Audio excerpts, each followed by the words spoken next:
السلام عليكم ورحمة الله وبركاته. إن الحمد لله نحمده ونستعينه ونستغفره ونعوذ بالله من شرور أنفسنا ومن سيئات أعمالنا. من يهده الله فلا مضل له ومن يضلل فلا هادي له.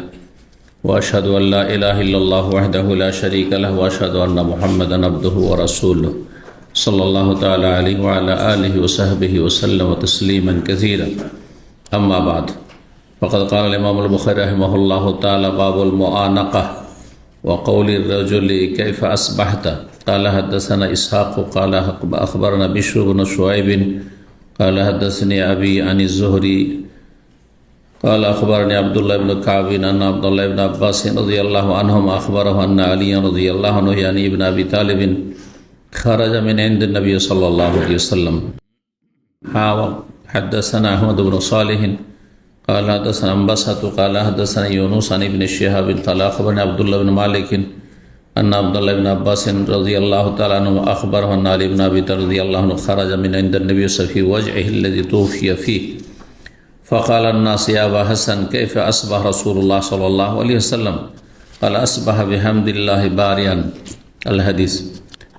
সম্মানিত ভাতৃমণ্ডলী, আল্লাহ রাব্বুল আলামিনের প্রশংসা এবং প্রিয় নবী সাল্লাল্লাহু আলাইহি সাল্লামের উপর সালাত ও সালামের পর আজ সোমবার 18 শাওয়াল 1447 হিজরি মোতাবেক 6 এপ্রিল 2026 আমাদের ধারাবাহিক আলোচনা সহিহুল বুখারীর অনুমতি চাওয়া বা অনুমতি প্রার্থনা করা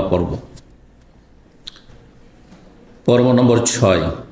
ইমাম বুখারীর এই পর্বের অধ্যায় নম্বর 29 বলছেন বাবুল মুআনাকাতে। এই অধ্যায় হচ্ছে মুআনাকা সম্পর্কে। মুআনাকা মানে আমাদের দেশীয় ভাষায় কোলাকলি করা, তাই না? কোলাকলি করা। মুআনাকা অনখ থেকে, অনখ মানে কাঁধ, কাঁধের সাথে কাঁধ মেলানো। অনখ, হ্যাঁ, কাঁধের সাথে কাঁধ মিলানো, এটা নাম হচ্ছে মুআনাক। এটা হচ্ছে সুন্নাত এবং এই পরিভাষা যে ইসলামিক পরিভাষা মুআনাকা, এর সাথে সামঞ্জস্যপূর্ণ। পক্ষান্তরে এই ক্ষেত্রে মানুষ কিছু বাড়াবাড়ি কিছু ছাড়াছাড়িতে আছে। আমাদের দেশীয় মুআনাকা হচ্ছে পেটের সাথে পেট মিলানো বা বুকের সাথে বুক মেলানো, তাই না? এই দূর থেকে মাথা দূরে, হ্যাঁ, আর কাঁধ দুইটাও দূরে, শুধু পেটের সাথে পেট মিলিয়ে দিল। জি হ্যাঁ। আর আরবদের আবার গালের সাথে গাল মেলানো, কথা বোঝা গেছে? গালের সাথে গাল মেলানো অথবা নাকের সাথে নাক মেলানো। জি, তো কিছু বাড়াবাড়ি কিছু ছাড়াছাড়ি যেগুলো সুন্নত থেকে একটু দূরে। জি, সুন্নত হচ্ছে মুআনাকা শব্দের সাথে যাতে সম্পর্ক থাকে, কাঁধের সাথে কাঁধ মেলানো। জি, যেমন মুসাফাহা মানে হাতের তলার সাথে হাতের তলা মেলানো। এখন দুই চার হাত মেলাবেন তো এটা মুসাফাহা হলো না। হাতের সাথে হাতের তলার সাথে মেলালেন না, ওপরের সাথেও মেলালেন, অর্ধেকটা তলার সাথে অর্ধেকটা ওপরের সাথে হয়ে গেল। সুতরাং মুসাফা নামকরণটি সূক্ষ্ম হইল না। জি, তো পরিভাষার দিক থেকে এবং সুন্নতের দলিল প্রমাণের দিক থেকে মুসাফা হচ্ছে হাতের তলার সাথে, ডান হাতের তলার সাথে আর একজনের ডান হাতের তলা মিলানো। জি, বাম হাত ব্যবহার করা নয়। ঠিক ওই রকম মুআনাকা মানে কাঁধের সাথে কাঁধ মেলানো। জি, 6266 নম্বর হাদিস বর্ণনা করছেন আব্দুল্লাহ বিন কাব বিন মালিক রাদিয়াল্লাহু তাআলা আনহুমা। বর্ণনা করেছেন আর একজন বিখ্যাত সাহাবী আব্দুল্লাহ বিন আব্বাস রাদিয়াল্লাহু তাআলা আনহুমা থেকে। আব্দুল্লাহ নবী সাল্লাল্লাহু আলাইহি ওয়াসাল্লামের চাচাতো ভাই, আব্বাস চাচা, দুইজনেই সাহাবী ইবনে সাহাবী রাদিয়াল্লাহু আনহুম। আখবরাহু, তিনি জানিয়েছেন যে আন্না আলী রাদিয়াল্লাহু তাআলা আনহু। আব্দুল্লাহ কাব বর্ণনা করছেন আব্দুল্লাহ বিন আব্বাস থেকে, আব্দুল্লাহ আব্বাস বর্ণনা করছেন আলী রাদিয়াল্লাহু তাআলা আনহু সম্পর্কে। ঘটনাকে বলছেন যে আলী রাদিয়াল্লাহু তাআলা আনহু, অর্থাৎ কোন আলী? আলী ইবনে আবি তালেব, আবু তালেবের ছেলে আলী, নবী সাল্লাল্লাহু আলাইহি ওয়াসাল্লামের জামাতা। নবী সাল্লাল্লাহু আলাইহি ওয়াসাল্লাম যখন মৃত্যু শয্যায় ছিলেন, শেষ সময়গুলি কাটছিল, সে সময়ের ঘটনা বলছেন, খারাজামিন ইন্দিন নবী, নবী সাল্লাল্লাহু আলাইহি সাল্লামের কাছ থেকে বেরিয়ে আসলেন, মানে নবী সাল্লাল্লাহু আলাইহি সাল্লাম যে শয্যাশায়ী, হ্যাঁ, অন্তিম অসুস্থতায়, সে সময় তার কাছ থেকে বেরিয়ে আসলেন। জি, যেহেতু তিনি পরিবারের সদস্য, ঘরের জামাই, চাচাতো ভাই, তো দেখে আসলেন। এই হাদিসটির দুইটি সনদ এসছে। একটি সনদ ইমাম বুখারীর ওস্তাদ হচ্ছেন ইসহাক ইবনে রাহওয়িয়া, প্রখ্যাত ইমাম এবং ইমাম আহমদ রাহিমাহুল্লাহর সহপাঠী। তার ওস্তাদ বিশ্ববিন শোয়েব, তার ওস্তাদ হচ্ছেন বিশ্বের পিতা শোয়েব, তার পিতা থেকে বর্ণনা করেছেন তিনি ইমাম জোহরি থেকে, তিনি আবদুল্লাহ বিন কাব থেকে। আর এখানে আর একটি সনদ হা, মানে তাহবিল, তাহবিলের সংক্ষিপ্ত আকার, যেটাকে আজকালকার ভাষায় শর্ট ফর্ম বলা হয়, MA, মাস্টার অফ আর্টস, তাই না? তো ঠিক ওই রকম তাহবিল থেকে, মানে সনদের পরিবর্তন। ও হাদ্দাসান আহমদ বিন সালেহ, এবং হাদিস বর্ণনা করেছেন আমাকে আহমদ বিন সালেহ, বলছেন কি ইমাম বুখারী। আর একটি সনদ, তাহলে এখানে দুইজন, প্রথম সনদে ইমাম ইসহাক বিন রাহওয়িয়া ওস্তাদ ইমাম বুখারী, দ্বিতীয় সনদে আহমদ বিন সালেহ, তিনি আম্বাসা থেকে, ওখানে ছিল বিশর বিন শোয়েব, আর আম্বাসা ইউনুস থেকে, আর ওখানে বিশর বিন শোয়েব তার পিতা শোয়েব থেকে। তো এখন পর্যন্ত এসে মিলেনি দুটো সনদ। এসে মিলছেন আন ইবনে শিহাব, ইমাম ইবনে শিহাব জোহরিতে এসে মিলছেন। ইমাম জোহরি ইবনে শিহাব বলে তিনি খ্যাতি লাভ করেছিলেন এই কুনিয়াতে, মোহাম্মদ বিন আবদুল্লাহ বিন শিহাব আজ-জোহরি। জি, কাল আখবারানি, ইমাম জোহরি বলেন আবদুল্লাহ বিন কাব বিন মালিক আমাকে জানিয়েছেন যে আবদুল্লাহ বিন আব্বাস তাকে জানিয়েছেন যে আলী রাদিয়াল্লাহু তাআলা, আলী বিন আবি তালেব বেরিয়ে আসলেন নবী সাল্লাল্লাহু আলাইহি ওয়াসাল্লামের কাছ থেকে, ফি ওয়াজহিহি আল্লাযী তুফিয়া ফিহি, সেই অসুস্থতায়, যে অসুস্থতায় নবী সাল্লাল্লাহু আলাইহি ওয়াসাল্লাম ওয়াফাত পেয়েছেন, ইন্তেকাল করেছেন। নবী সাল্লাল্লাহু আলাইহি ওয়াসাল্লাম ইন্তেকাল করেছে। ওয়াফাতুন নবী হায়াতুন নবী নয়, কি ওয়াফাতুন নবী হায়াতুন নবী না। হাদিসে কি আসলো তুফিয়া, না আসলে নবী সাল্লাল্লাহু আলাইহি ওয়াসাল্লাম বেঁচে আছেন, তুফিয়া, ওয়াফাত পেয়েছেন। ফাকালান নাস, লোকেরা জিজ্ঞেস করলো তখন, যেহেতু সবাই তার ভিতরে যেতে পারছে না, তো বাইরে লোকজনের ভিড়ভাড় রয়েছে, নবী সাল্লাল্লাহু আলাইহি ওয়াসাল্লাম খবর জানার জন্য সব উদ্বিগ্ন রয়েছেন। তারা জিজ্ঞেস করলেন, ইয়া আবা হাসান, হে আবু হাসান। কে? হাসানের বাবা। তাহলে আলী রাদিয়াল্লাহু তাআলা কুনিয়ত ছিল দুটি, ডাক নাম, একটি ছিল আবু হাসান, যেহেতু বড় ছেলে হাসান, আর এটি ভালো, কারো যদি একাধিক ছেলে মেয়ে থাকে তাহলে বড় ছেলে মেয়ের নামে যদি কুনিয়ত রাখে সেটা বেশি ভালো। এটাই প্রসিদ্ধ আমাদের দেশেও, বড় মেয়ে হোক আর ছেলে হোক, ওইটা বলে অমুকের বাবা, হ্যাঁ বলি বলে ডাকে, তাই না, অমুকের মা, এটি বেশি ভালো। কিন্তু কেউ যদি মনে করে যে আমার মেজো ছেলে, সেজো ছেলে, ছোট মেয়ে, কোনো অন্য কোনো ছেলে মেয়ের নামে আমি আমার উপনাম রাখবো, জায়েজ আছে, কোনো অসুবিধা নেই। এছাড়াও ছেলে মেয়ে ছাড়া নিঃসন্তান কেউ যদি থাকে, অথবা এমনিতে কোনো কুনিয়ত রাখে, সেটাও জায়েজ। যেমন আলীর আরেকটি কুনিয়ত হচ্ছে আবু তোরাব, যেহেতু নবী সাল্লাল্লাহু আলাইহি ওয়াসাল্লাম দিয়েছিলেন, হ্যাঁ, মাটির ধুলোর পিতা।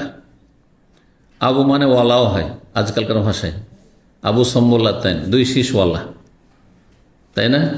আবু বিনতেন, দুই কন্যাওয়ালা, তাই না? জি। আবু ফলান, হ্যাঁ, আবু অমুক, জি।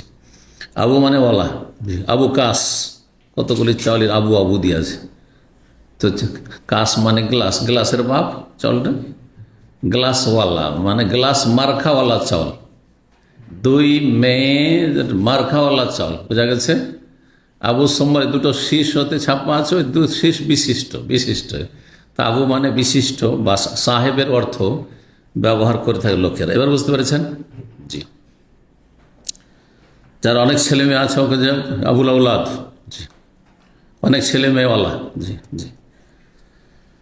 তো জিজ্ঞেস করলেন, হ্যাঁ, এখানে আর একটি কথা কি বোঝা গেল, যে একাধিক কুনিয়ত রাখা যেতে পারে। কতগুলি মাসলা জানা যাচ্ছে এখান থেকে, তাই না? একজনের একাধিক কুনিয়ত থাকতে পারে। আপনি একটা কুনিয়ত, আপনার ছেলে আছে ধরেন ফয়সাল, আবু ফয়সাল, আর একটি এমনি আলাদা রেখেছেন এমনি, হ্যাঁ, আবু অমুক, হ্যাঁ, রাখা যাবে। কারণ আলী রাদিয়াল্লাহু তাআলা এরকম বেশ কিছু সাহাবা কারণ তাদের একাধিক কুনিয়াত ছিল। জি, কুনিয়াত মানে কি? উপনাম। অনেকে বাংলা বুঝবেন, আরো মুশকিল হয়ে গেল। এই যে সহজে ডাক নাম, কি নাম? যে নাম দিয়ে সাধারণত কি হয়, ডাকা হয়, এটা ডাক নাম। লোকেরা জিজ্ঞেস করলে, হে আবু হাসান, কাইফা আসবাহা রাসূলুল্লাহ সাল্লাল্লাহু আলাইহি ওয়াসাল্লাম, রাসূলুল্লাহ সাল্লাল্লাহু আলাইহি ওয়াসাল্লামের সকাল কেমন হয়েছে, মানে আজকে কেমন আছেন, রাতের পরে সকালে কেমন আছেন? কাল আসবাহা বিহামদিল্লাহি বারিয়ান, আলহামদুলিল্লাহ, রাসূলুল্লাহ সাল্লাল্লাহু আলাইহি ওয়াসাল্লাম অনেকটা সুস্থ আছেন। ইন্তেকালের দিন অনেকটা সুস্থ মনে হয়েছিল। অনেক রোগীকে এরকম দেখা যায়, আগে থেকে খুব সিরিয়াস অসুস্থ ছিল, তারপরে পরিবারের লোকেরা ভেবেছে যে ভালো হয়ে গেছে, অনেকটা আরাম হয়ে গেছে, আর যখন ভেবেছে যে আরাম হয়েছে সেদিনই মারা গেল। বোঝা গেছে না? এমনটা হয়। তো এমনটা হয়েছিল নবী সাল্লাল্লাহু আলাইহি সাল্লামের জীবনে। ফাআখাযা বিয়াদিহিল আব্বাস, সেই সময় আলী রাদিয়াল্লাহু তাআলা হাত ধরলেন আব্বাস, চাচা। আব্বাসের সাথে আলীর কি সম্পর্ক? চাচা ভাতিজার সম্পর্ক। ভাতিজার হাত ধরলেন আর বললেন, আলা তারাহু আনতা ওয়াল্লাহি বাদা সালাসিন আব্দুল আসা, তুমি কি নবী সাল্লাল্লাহু আলাইহি সাল্লামের অবস্থা দেখতে পাচ্ছ না? দেখতে পাওয়া, দেখা দুই রকম, একটা চোখ দিয়ে দেখা, হ্যাঁ, আর একটা হচ্ছে বাহ্যিক দৃষ্টিতে দেখা, একটা হচ্ছে অন্তর দৃষ্টিতে দেখা, মানে চিন্তা করো না, উপলব্ধি করো না, বুঝতে পারো না। জি, তুমি কি নবী সাল্লাল্লাহু আলাইহি ওয়াসাল্লাম অবস্থা দেখে উপলব্ধি করতে পারছো না যে নবী সাল্লাল্লাহু আলাইহি ওয়াসাল্লাম আর বাঁচবেন না, দুনিয়ায় আর থাকবেন না, শেষ অবস্থা একবারে। আনতা ওয়াল্লাহি বাদা সালাসিন আব্দুল আসা, তুমি শোনো আলী, আল্লাহর কসম করে বলছি যে 3 দিন পরে তুমি লাঠির গোলামে পরিণত হবে। লাঠির গোলামিতে পরিণত হবে। লাঠির গোলাম মানে কি? হ্যাঁ, জি, তোমার উপর লাঠি অর্ডার চলবে, যেমন অর্ডার চলবে তেমন তোমার কাছে মেনে চলতে হবে। তার মানে তোমার ওপর আর কেউ নেতৃত্ব দেবে। নবী সাল্লাল্লাহু আলাইহি ওয়াসাল্লাম দুনিয়ায় থাকবেন না, আর অন্য কেউ খলিফা হবে, অন্য কারো হাতে হয়তো শাসন ক্ষমতা আসবে। সে গায়েব তো জানে না, সে মুহাজির কারোর কাছে আসতে পারে, আবার আনসারীদের কাছে যেতে পারে। আর আমাদের পরিবারে, হ্যাঁ, নেতৃত্ব থাকবে না। নেতৃত্ব না থাকলে কি হয়? হ্যাঁ, তখন অন্যের হুকুমে চলতে হয়। হ্যাঁ, উঠতে বললে উঠতে হবে, বসতে বললে বসতে হবে। উদ্দেশ্য আব্দুল আসা বলে, আব্দুল আসা মানে এই নয় যে জুলুম অত্যাচার হবে আর মারধর হবে, এমন নয়। মানে লাঠি দিয়ে যেমন, হ্যাঁ, গরু ছাগল হাঁকানো হয়, ঠিক তেমনই তোমাকে অন্য কেউ হাঁকিয়ে নিয়ে যাবেন, অর্ডার করবে, মেনে চলতে হবে। ওয়াল্লাহি, আল্লাহর কসম করে বলছি, ইন্নী লা ওরা রাসূলুল্লাহ সাল্লাল্লাহু আলাইহি ওয়াসাল্লাম সাইয়ুতাফা ফি ওয়াজহি, আমি মনে করি যে রাসূলুল্লাহ সাল্লাল্লাহু আলাইহি ওয়াসাল্লাম তার এই অসুস্থতায় তিনি শীঘ্রই ওফাত পাবেন, ইন্তেকাল করবেন। তাহলে আব্বাস রাদিয়াল্লাহু তাআলা আকীদা কি? যে নবী সাল্লাল্লাহু আলাইহি ওয়াসাল্লাম মারা গেছেন। ওফাত, ওফাত মানে মওত, ওফাত মানে হচ্ছে মওত।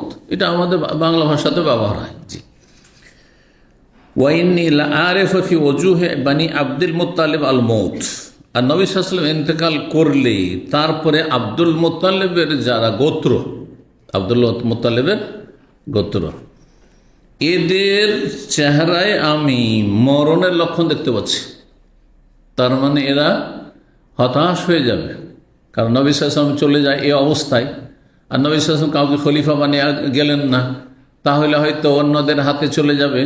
তখন আব্দুল মুত্তালিবের যারা গোত্রের লোকেরা, তারা হয়তো কি হয়ে যাবে, হতাশ হয়ে যাবে যে আমাদের কাছে তো আর খেলাফত আসলো না বা নেতৃত্ব আসলো না। মানুষের প্রকৃতিতেই, হ্যাঁ, লোভ লালসা রাখা আছে। ইল্লামর রাহিমাল্লাহ, যার উপর আল্লাহ রহম করেছে, পয়সার লোভ আর ক্ষমতার লোভ, নেতৃত্বের লোভ, হুকুম চালাবার মন মানসিকতা, আমার উপর কারো হুকুম না চলে, আমি যেন হুকুম চালে। কথা বুঝতে পারছেন? অধিকাংশ মানুষের সামান্য কিছু মানুষ একেবারে, হ্যাঁ, হয়তো দুনিয়া নিয়ে ওই সব কোনো ধান্দা নেই, আখেরাত আমার ব্যাস, দুনিয়াতে কোনো রকম, হ্যাঁ, ডাল ভাত খেয়ে বাঁচতে পারলি হইল। কয়জন পাবেন এরকম? কারো জীবনের মুখ্য উদ্দেশ্য বড় পয়সাওয়ালা কেমন করা হবে, আর কারো জীবনের মুখ্য উদ্দেশ্য দুনিয়ার শিক্ষায় উচ্চ শিক্ষিত কী করা হবে, দুনিয়ার শিক্ষায়, দিনের শিক্ষায় নয়। আর কারো উদ্দেশ্য হচ্ছে যে লেখাপড়া তো করতে অনেক মেহনত করতে হবে, তো রাজনীতি করে কেমন করে ক্ষমতায় যাব। যারা সমাজের পিছিয়ে পড়া থাকে শিক্ষার ময়দানে তারাই তখন রাজনীতিতে নামে, বাস্তবত। কারণ এটা খুব সহজ পথ, অত মেহনত করে লেখাপড়া করতে হবে না, আর রেজাল্ট ভালো করতে হবে না। কারো পিছনে পিছনে ঘুরলে একসময় পিছনে পিছনে ঘুরতে ঘুরতে এগিয়ে যাবে, সামনে চলে যাবে। তো ইন্নাল ইনসানা খুলিকা হালুয়া, মানুষকে অত্যন্ত লোভী করে আল্লাহ সৃষ্টি করেছে, এটা হচ্ছে মানুষের প্রকৃতি।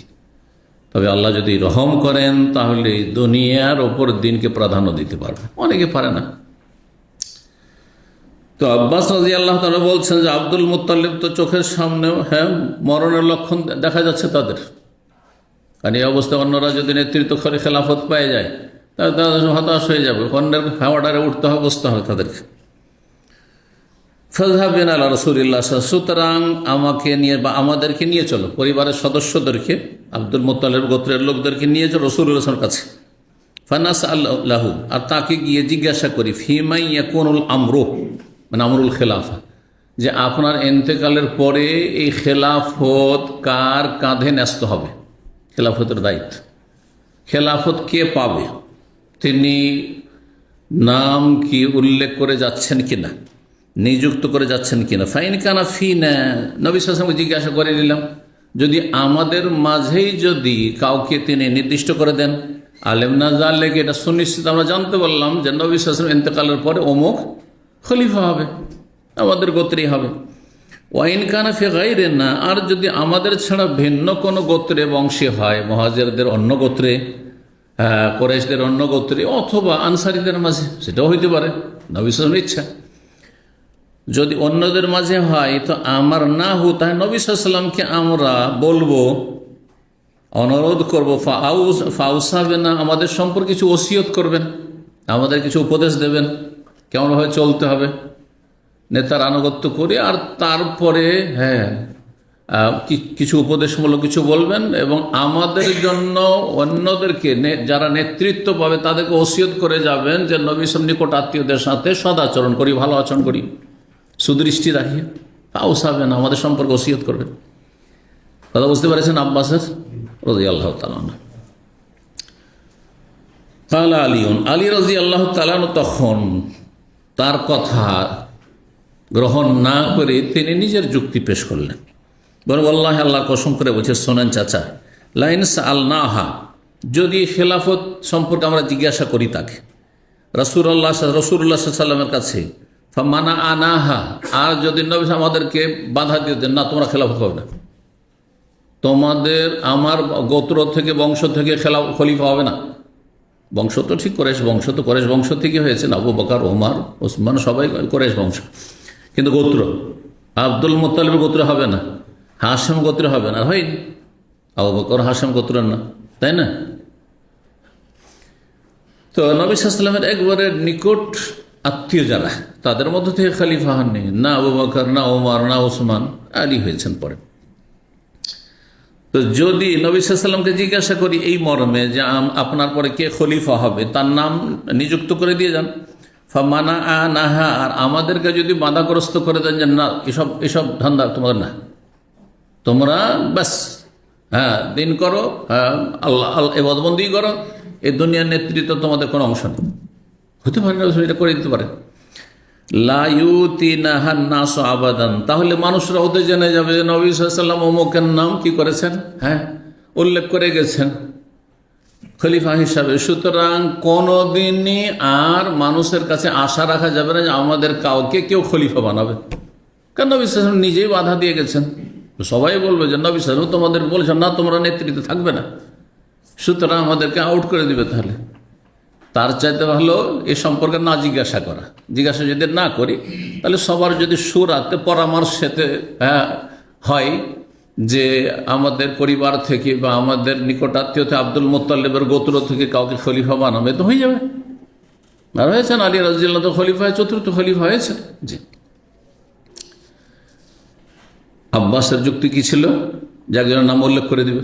হ্যাঁ, হতে পারে আমাদের গোত্র থেকে হয়ে গেল, তো হইল, আর যদি না হয়, যদি অন্য গোত্রীয় হয়, তাহলে আমাদের সম্পর্ক ওদেরকে বলে যাবে যে আমাদের সাথে যেন দুর্ব্যবহার না করা হয়, হ্যাঁ, কোনো শোষণ না করা হয় বা অবিচার না করা হয়, আর আমাদেরকে কিছু ওসিয়ত করে যাবেন। আর আলী রাদিয়াল্লাহু তাআলা আনহুর যুক্তি কি? যে না, চাইব না, চেয়ে অনেক সময় লস হয়, না চেয়ে যেটা পাওয়া যায় ওটা অনেক সময় ভালো, বুঝছেন না? কোনো কিছু চান, না না না দরকার নেই, আপনি এর যোগ্য না, কিন্তু না চেয়ে হয়তো অনেক সময় পেয়ে গেলেন, লাভ হয়ে গেলে। এই জন্য সব সময় চেয়ে ফায়দা হয় না, অনেক সময় লাঞ্ছিত হইতে হয়। ওয়াইন্নি লা আসআলুহা রাসূলাল্লাহ আবাদান, আলী বলছেন, সুতরাং আমি রাসূলুল্লাহ সাল্লাল্লাহু আলাইহি ওয়াসাল্লামের কাছে এই বিষয়ে কখনো আমি জিজ্ঞাসা করব না যে কে খলিফা হবে না হবে। তাহলে আলী রাদিয়াল্লাহু তাআলা কি খেলাফতের দাবি ছিল? হ্যাঁ, লোভ ছিল না। চাচাও বলছেন যে চলো জিজ্ঞাসা করি, দেখি কাকে খলিফা করে। তারপরে তিনি বলছেন না না না, কথা বলছেন না? তাহলে শিয়া অথবা শিয়াপন্থী এক শ্রেণীর পথভ্রষ্টরা মুসলিম সমাজে রয়েছে। তারা যে মনে করে যে আলী রাদিয়াল্লাহু তাআলা প্রথম খলিফা হইতেন অথবা তৃতীয় খলিফা ওসমানের জায়গা হইতেন, এগুলি সব বিভ্রান্তি।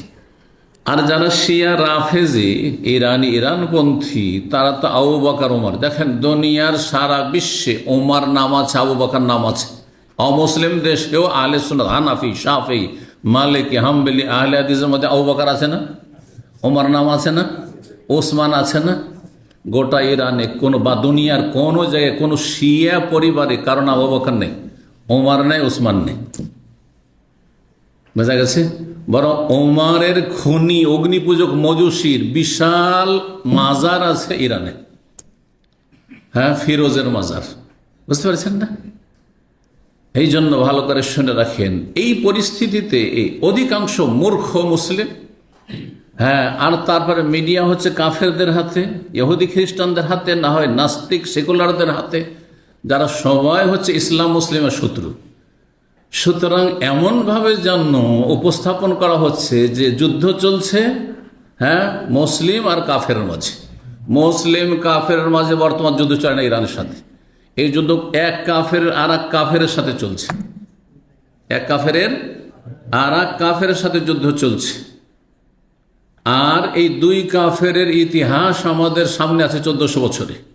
ইহুদি কাফের আর ইহুদিদের পৃষ্ঠপোষক কাফের, হ্যাঁ, খ্রিস্টান, তাদের ইতিহাসও আমাদের সামনে আছে। আর রাফেজি শিয়াদের, হ্যাঁ, কালো ইতিহাস আর সীমা লঙ্ঘন আর যুগে যে ফিতনা ফাসাদ সৃষ্টি করা, অশান্তি সৃষ্টি করা, ইসলাম মুসলিমদের ক্ষতি করা, এর ইতিহাস আমাদের সামনে মজুদ রয়েছে। যারা জ্ঞানী তারা জ্ঞান রাখে, আর মূর্খরা তো হইচই করতে থাকে অজ্ঞতায়। কথা বুঝতে পেরেছেন? সুতরাং এখানে আরেকটি কথা শুনে রাখেন, আমরা যদি ইরানের পক্ষে না বলি তার মানে এই নয় যে আমরা ইহুদির পক্ষে আছি, কখনো না। দুইজনে আপনার গ্রামে ঝগড়া চলছে আর দুইজনে কারো পক্ষে না, হ্যাঁ, এখন এই পক্ষে যখন গেলেন না, ওরা যদি বলে যে না তাহলে তুই ওই পক্ষের, বলাটা ঠিক মোটেই না। দেখছি দুটোই আমার শত্রু, আমার গ্রামে যারা লড়াই করছে আপোষে দুটোই শত্রু, আমি এর পক্ষেও না এর পক্ষেও না। এবার বুঝতে পেরেছেন? আল্লাহ বুঝার তৌফিক দান করুন। ভুল এই পয়েন্টেই যে আজকাল অধিকাংশ মুসলিমরা আর তার বিশ্ব রাজনীতি হচ্ছে যে সুন্নিদেরকে দমন করা, কাফেরদেরও টার্গেট হচ্ছে এটি, ইহুদিদেরও টার্গেট হচ্ছে এটি। ইহুদিদের টার্গেট শিয়াদেরকে ধ্বংস করা নাই, শিয়াদের বাহ্যিক আক্রমণ করা। আল্লাহ লড়িয়ে দিয়েছেন, কি জন্য লড়াই করেছে তারা, অথচ হ্যাঁ সারা জীবনের তাদের ইতিহাস তা মিত্রতার। ইহুদি এবং হ্যাঁ শিয়া এরা একে অপরের ঘনিষ্ঠ বন্ধু, মিত্র। আল্লাহ যে কিভাবে তাদেরকে লড়িয়ে দিয়েছেন, আসলে বাহ্যিক লড়াই না, টেনে হেঁচড়ে সুন্নিদেরকে লড়াইয়ে হ্যাঁ আপনার ইনভলভ করতে চেয়েছিল, কিন্তু তাতে আল্লাহ তাদেরকে ব্যর্থ করেছেন। আল্লাহ যেন এই বিষয়গুলো বুঝার তৌফিক দান করেন। কথা বুঝতে পারছেন না? যে কখনো এটা মনে করবেন না যে কেউ ইরানের পক্ষে নয়, হ্যাঁ, সুতরাং সে হচ্ছে ইহুদিদের হ্যাঁ মিত্র, না, মোটেই না। ইহুদিরা আমাদের শত্রু আর মজুসি অগ্নি পূজক ইবনে সাবার উম্মত এরাও আমাদের শত্রু। রাফেজিরা যারা সাহাবায়ে কেরামদের শত্রু তারা আমাদের শত্রু, আর যারা ইসলাম মুসলিমের শত্রু ইহুদি এবং সালিবি তারা আমাদের শত্রু। আল্লাহ যেন সঠিক বিষয়টি বোঝার তৌফিক দান করেন। 30 নম্বর অধ্যায় বলছেন বাবু মান আজাবা বিল্লাব্বাইক ওয়া সাদিক। আচ্ছা, এখানে আর কি কথা বাকি থেকে গেছে। অধ্যায় কি ছিল? মুআন্নাকার কথা, তাই না? কোলাকুলি কথা। আর আরেকটি বিষয় ছিল বাবুল মুআন্নাকা, তারপর বলা হয় ওয়াকাউলুর রাজুলি, কোনো ব্যক্তি যদি বলে কোনো মানুষকে কাইফা আসবাহতা, তোমার সকাল কেমন হয়েছে, তোমার সকাল কেমন। আরবরা এইভাবে বলে কাইফা হালুকা বলে, আর সকালবেলা দেখা হলে কাইফা আসবাহত, সন্ধ্যাবেলা কাইফা আমসাইত, হ্যাঁ কেমন সন্ধ্যা। জি, যেমন আমাদের ভাষা আমরা বলি কেমন দিনকাল কাটছে, বলেন না, কেমন সময়কাল কাটছে বা দিনকাল কাটছে, বলছেন না, ঠিক ওই কাইফা আসবাহতা। দুটো বিষয় রয়েছে অধ্যায়। হাদিসে দুটো বিষয় আছে কি? হাদিসে একটি বিষয় শুধু আছে।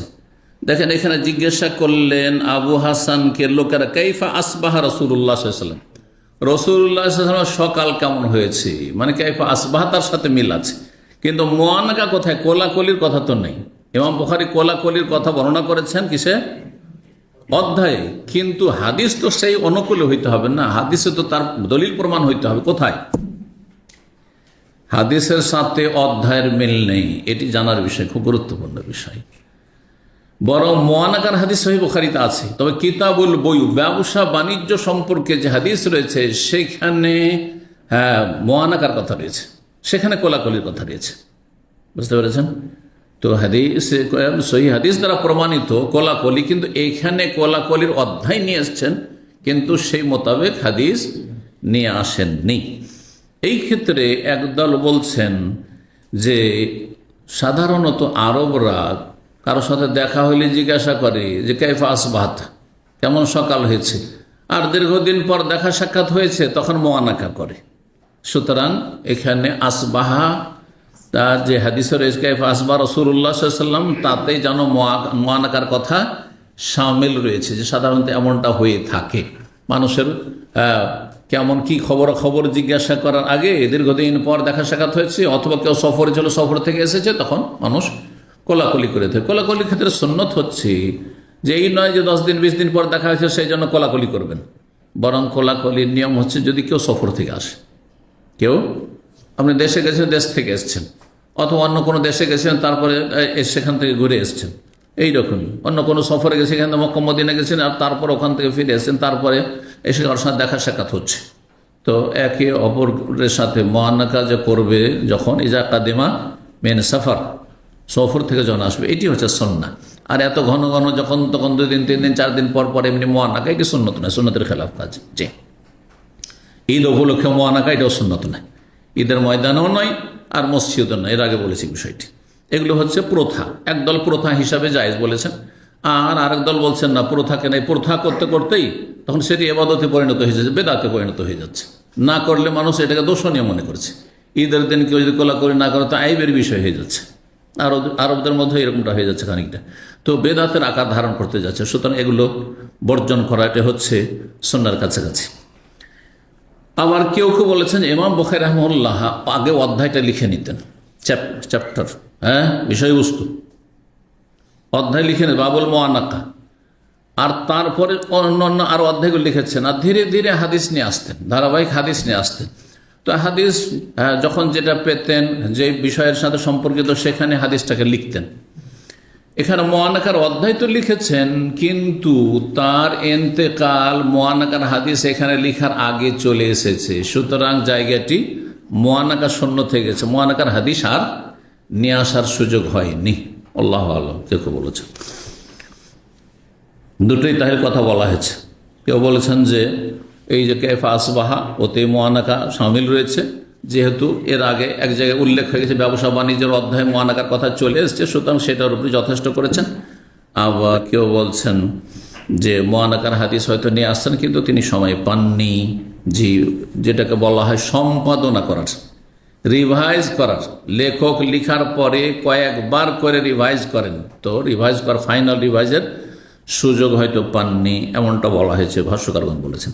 30 নম্বর অধ্যায় বাবু মান আজাবা বিলাব্বাইক ওয়া সাদ। এই অধ্যায় হচ্ছে কোনো ব্যক্তি যদি কারো ডাকে সাড়া দিতে গিয়ে বলে লাব্বাইক ওয়া সাদাইক।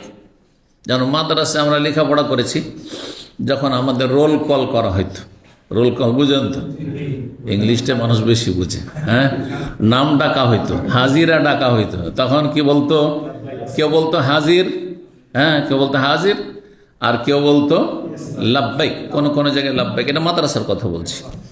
স্কুলে উপস্থিত অথবা জি, যে যেমনটা, তো যদি লাব্বাইক আর সাদাইক বলে কেউ যদি ডাকে সাড়া দেয়, আপনার স্ত্রীকে ডাকছেন, আপনার স্ত্রী তখন বলছে লাব্বাইক, জায়েজ আছে, জি। এই নয় যে লাব্বাইক শুধু আল্লাহকে বলা যাবে, হ্যাঁ, লাব্বাইক আল্লাহুম্মা লাব্বাইক, হজের ক্ষেত্রে, উমরার ক্ষেত্রে, ইহরামের ক্ষেত্রে, কিন্তু মানুষকেও লাব্বাইক বলা যায়। লাব্বাইক মানে কি, আপনার ডাকে সাড়া দিচ্ছি। ও লাব্বি লাকা লাব্বাইক মানে আপনার ডাকে বারবার আমি সাড়া দিচ্ছি, প্রস্তুত, জি। ওয়াসাদাইক উসঈদুকা ইসআদান বাদা ইসআদিন মানে আমি বারবার উপস্থিত আপনার সামনে, যতবার ডাকবেন ততবার উপস্থিত, জি। তো যেমন আজকাল আরবরা ওপরের বস সুপারভাইজার মদ্দির যদি হয় তো কি বলে, হ্যাঁ হাজির হাজির, অনেকে বলে হাজিরিন, বহু বচন দিয়ে হাজির মানে বারবার হাজির। বহু বচন নিয়ে আসার উদ্দেশ্য হচ্ছে যে আমি বারবার যখন ডাকবেন তখনই হাজির, জি। তো এই ছিল অধ্যায়। 6267 নম্বর হাদিস বর্ণনা করেছেন মুআয বিন জাবাল রাদিয়াল্লাহু তাআলা, তিনি বলেন আনা রদিফুন নবী সাল্লাল্লাহু আলাইহি ওয়াসাল্লাম, আমি নবী সাল্লাল্লাহু আলাইহি ওয়াসাল্লামের বাহনের পেছনে বসেছিলাম। ফাকালা বলেন ইয়া মুআয, হে মুআয, কুলতু আমি বললাম লাব্বাইক ওয়া সাদাইক, হে ইয়া রাসূলুল্লাহ, আমি, হে আল্লাহ রসুল, আমি উপস্থিত রয়েছি আপনার সামনে। সুম্মা কালা মিসলাহু, 3বার করে নবী সাল্লাল্লাহু বললেন ইয়া মুআয লাব্বাইক ওয়া সাদাইক, ইয়া মুআয হাল তাদরি মা হাক্কুল্লাহি আলাল ইবাদ। 3বার বলার পরে বললেন তুমি কি জানো যে আল্লাহর হক বান্দার ওপর কি, আল্লাহর পাওনা বান্দার ওপর কি? কুলতু আমি বললাম লা, অন্য রিওয়ায়াতে রয়েছে আল্লাহু ওয়া রাসূলুহু আলাম, জি, ওইটাই বেশি ভালো। আর যদি কেউ লা বলে তো কোনো অসুবিধা নেই। ধরেন আমাকে কেউ মাসলা জিজ্ঞাসা করল, আমি যদি বলে জানি না, তাও জায়েজ। ওর চাইতে হলো আল্লাহু আলাম, আল্লাহ বেশি ভালো জানেন, জি। কিন্তু না জেনে আনুমানিক জবাব দেওয়া হারাম, জি। তাহলে হাক্কুল্লাহ আলাল ইবাদ, নবী সাল্লাল্লাহু আলাইহি ওয়াসাল্লাম বললেন যে আল্লাহর হক হচ্ছে বান্দার ওপর আইয়াবুদুহু ওয়ালা ইউশরিকু বিহি শাইআ, তারা এক আল্লাহর ইবাদত করবে, তার সাথে কোনো কিছুকে শরীক করবে না। সুম্মা সারা সাতান, তারপরে কিছুক্ষণ চললেন। সুম্মা কাল ফাকালা, তারপরে বলে ইয়া মুআয, হে মুআয, কুলতু লাব্বাইক ওয়া সাদাইক, ইয়া রাসূলুল্লাহ, হাজির আছি, হাজির। কাল হাল তাদরি, তুমি কি জানো মা হাক্কুল ইবাদি আলাল্লাহ, বান্দার হক আল্লাহর উপর কি? এজা ফালু যালিকা, এরা যদি আদায় করে দেয়, মানে বান্দা যদি আল্লাহর হক আদায় করে দেয়, তাহলে আল্লাহর উপর বান্দার হক কি, কি পাওনা? সেখানেও কি বললেন আল্লাহ ও রাসূলুহু আলাম, আল্লাহ এবং তার রাসূল বেশি জানেন। নবী সাল্লাল্লাহু আলাইহি ওয়াসাল্লাম জীবদ্দশায় আল্লাহ ও রাসূল বলতেন, নবী সাল্লাল্লাহু আলাইহি ওয়াসাল্লাম ইন্তেকালের পরে আল্লাহ আলাম বলবেন।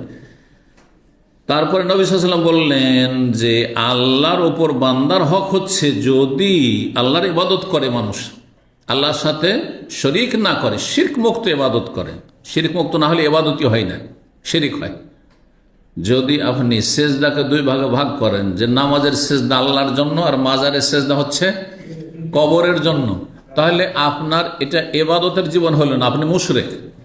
আপনি আল্লাহর বান্দান আব্দ না, মুশরিক আপনি। আচ্ছা, দোয়া মাঝে মাঝে আল্লাহকে ডাকছেন, মাঝে মাঝে গৌসকে, ইয়া গৌস মাদাদ, ইয়া খাজা মাদাদ, তাহলে আপনি মুশরিক। হ্যাঁ, আপনি মুশরিক, আপনি আল্লাহর বান্দা না।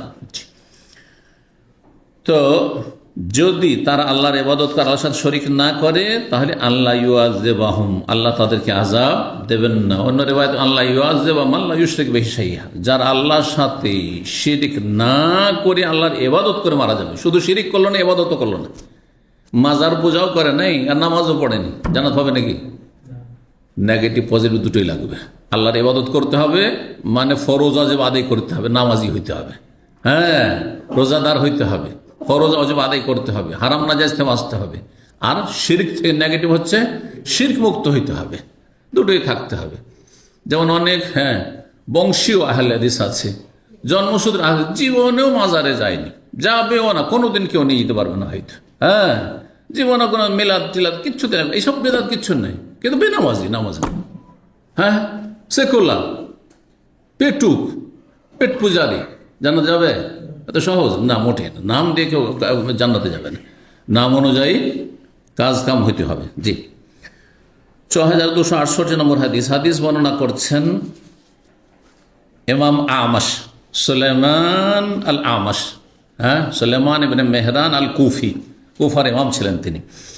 ইমাম বুখারীর ওস্তাদের ওস্তাদের ওস্তাদ ওমর বিন হাফস, ইমাম বুখারীর ওস্তাদ, তার ওস্তাদ হচ্ছেন তার পিতা হাফস, তার ওস্তাদ হচ্ছেন সুলাইমান ইবনে মেহরান আল কুফি আল আমাশ। কালা হাদ্দাসান, তার ওস্তাদ যায়েদ বিন ওয়াহাব, হাদ্দাসান ওয়াল্লাহ আবু রাবজা, তিনি তাবেঈ, যায়েদ বিন ওয়াহাব।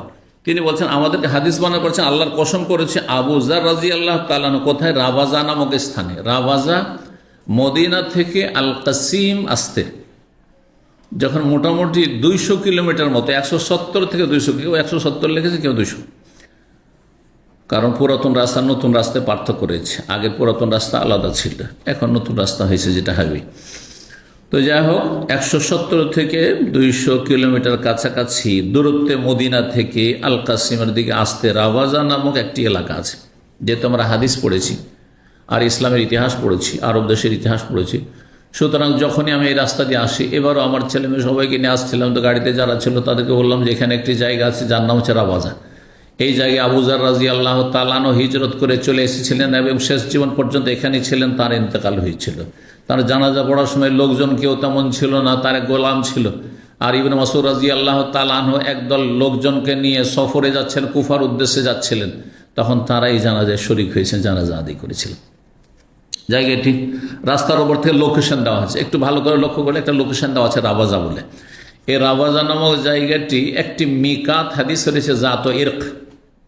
হজের মিকাত কয়টি কে বলতে পারে? মাত্র 3টি। কে বললো? ওই 5টি। হ্যাঁ, কি কি? তাড়াতাড়ি,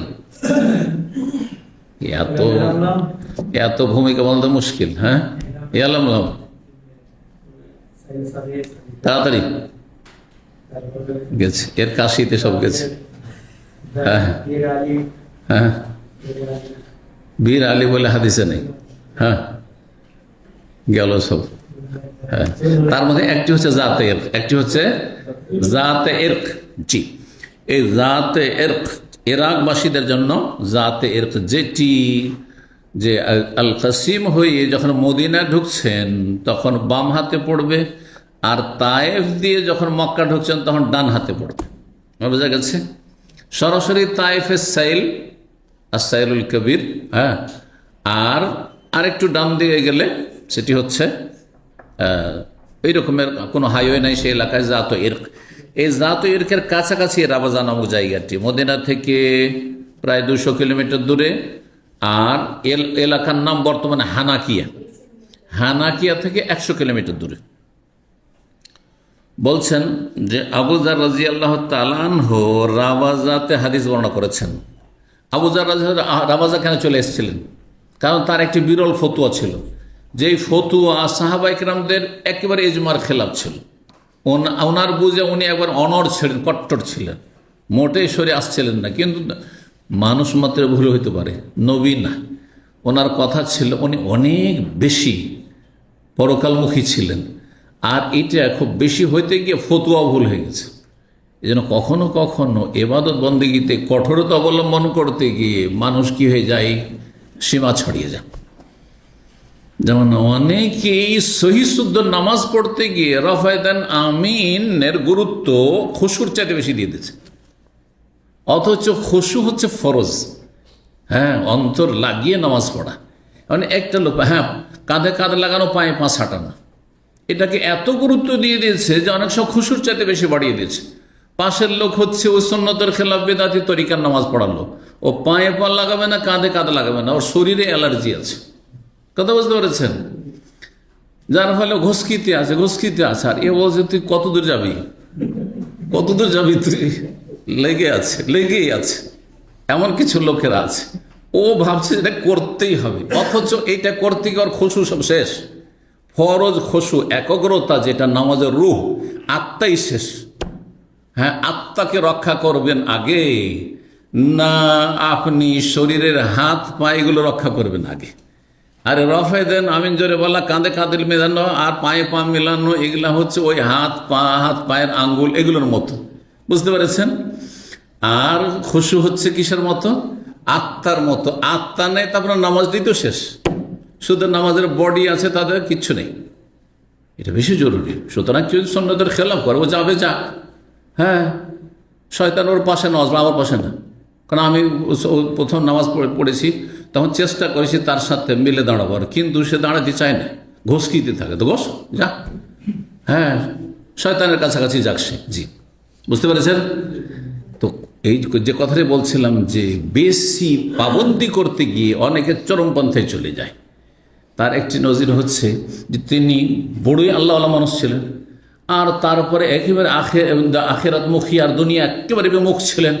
হ্যাঁ, জহুদ আর তাকওয়ার একবার শীর্ষস্থানে ছিলেন। তিনি ভাবতেন যে সারাদিন খেয়ে দিয়ে পরিবারের খরচ করে যা কিছু টাকা পয়সা উদ্বৃত্ত হলো সব সন্ধ্যাবেলা দান করে ঘুমাইতে হবে, টাকা পয়সা বাড়িতে রেখে ঘুমানো যাবে না। এখন এই ফতোয়া যদি দেওয়া যায় তো হ্যাঁ, সব মুসলিম মুরতাদ হয়ে যাবে, মোরতাদ হয়ে যাবে। বোঝেন না? ওই টাকা পয়সার কালকের খাওয়া দাওয়ার ফিকির করবেন, আগে ইসলামের ফিকির। দেখেন আজকাল ভারতে আজকাল ভোটার লিস্টের নাম ওঠাবার জন্য হাহাকার অবস্থা, হার্ট অ্যাটাক করে দিচ্ছে, অথচ নামাজ নেই, ফরজ রোজা নেই। হ্যাঁ, হারাম খাচ্ছে, হারামে ডুবে আছে, বিভিন্ন পাপে জড়িয়ে আছে, কোনো সংশোধন নেই। এত যে আল্লাহর আযাব, জালেমের জুলম, কোনো সংশোধন নেই। হ্যাঁ, কিন্তু সুবহানাল্লাহ, দেশে গিয়ে বুঝতে পারলাম হাহাকার অবস্থা। অনেক লোকের আরে শান্ত আল্লাহর উপর ভরসা করো, বুঝে আল্লাহর উপর ভরসা করবো, যাবো কোথায়? সবকে তো জেলে উঠিয়ে নিয়ে যাবে। লাহা বলে আল্লাহ কথা নেবে। জালেমের জুলুমকে এত ভয় করে না, রবের আযাব জাহান্নামকে ভয় করেন না আপনি? আল্লাহর দিকে ফিরে আসুন। এসব আযাব এসেছে, আর শুধু সেখানে না, সারা বিশ্বে মুসলিমদের উপর আযাব, অশান্তি। এক জালেম যাচ্ছে আর এক জালেম আসছে, প্রত্যেক জায়গায় এক জালেম যাচ্ছে আর এক জালেম আসছে, কোনো ভালো কোনো লক্ষণ পাচ্ছেন না। কারণ হচ্ছে আমাদের পাপ। জি, আল্লাহ বুঝার তৌফিক দান করেন। তো তিনি বলতেন যে একটা পয়সা রাখা যাবে না। ফতোয়াটি ভুল ফতোয়া, তিনি ভুল বুঝেছেন। সেই সূরা তওবার আয়াত থেকে বললেন যে ইয়াকনিজুনা যাহাব ওয়াল ফিজ্জা, কানজ ওই সম্পদকে বলা হয় যার উপরে শাস্তি হবে জাহান্নামে, আগুন দিয়ে জ্বালানো হবে। হ্যাঁ, আর উত্তপ্ত করে আপনার ধন সম্পদ দিয়ে আপনার গায়ে দাগানো হবে। হ্যাঁ, শাস্তি দেওয়া হবে আখেরাতে, কবরে এবং জাহান্নামে। সেটা এমন ধন সম্পদ যার জাকাত দেননি, কিন্তু জাকাত দেওয়ার পরে যে হালাল পয়সা, সের উদ্বৃত্ত যদি জমা থাকে কোটি কোটি টাকা, আর আল্লাহর হক যদি নষ্ট না করেন, আত্মীয় স্বজনের হক নষ্ট না করেন, তাহলে আল্লাহ ধরবেন না। এটি সাহাবায়ে কেরামদের ফতোয়া ছিল, কিন্তু তিনি এই বিরল ফতোয়ার জন্য যার তার সাথে কি হয়ে যেত, হ্যাঁ, ঝগড়া বিবাদ লেগে যেত। আমাদের সমাজে দেখবেন, আগের যুগে দেখতাম কিছু মুন্সি ছিল, মোল্লা মুন্সি ছিল, গ্রামেও বংশী বাঁধিয়ে দিত, যার তার সাথে ঝামেলা বাঁধিয়ে দিত। একটু উল্টাপাল্টা ফতোয়া দিলে ঝামেলা বাঁধিয়ে দিল, এগুলি করতো। বুঝতে পারছেন না? তো চরমপন্থা অথবা আপনার সীমা লঙ্ঘন, বাড়াবাড়ি, মানুষের ক্ষতি করে। এতে যখন মদিনে কারো সাথে মিল মহব্বত হইতো না, ওসমান রাদিয়াল্লাহু খেলাফত আমলে ওসমান দেখলেন যে এখানে থাকলে ডেইলি ঝামেলা হইতে থাকবে। সুতরাং তাকে পরামর্শ দিলে যে তুই একটু দূরে থাকো, চোখের আড়ালে থাকো মানুষের। ঠিক আছে, তোমার ফতোয়ায় তুমি অনড় থাকবে, ঘটবে না ফতোয়া থেকে। তো ঠিক আছে, তুমি রাওয়াজা নামক স্থানে বসবাস করো, ওখানে এরা যাবেও না, আর তোমার সাথে কেউ ঝামেলা করবে না, যা আল্লাহর ইবাদতবন্দি করো। তো হিজরত করে চলে গেছিলেন, ওখানে তার ইন্তেকাল হয়েছিল। আবু যার রাদিয়াল্লাহু তাআলা আনহু হাদিস বর্ণনা করেছেন রাবাজা নামক স্থানে। তিনি বলেন, কুনতু আমশি মা নবী সাল্লাল্লাহু আলাইহি ওয়াসাল্লাম ফি হারাতিল মদিনা ইশান। একদিন আমি রাসূলুল্লাহ সাল্লাল্লাহু আলাইহি ওয়াসাল্লাম হাঁটছিলাম মদিনার হাররা নামক এলাকায় এশার সময়, রাত্রিবেলা।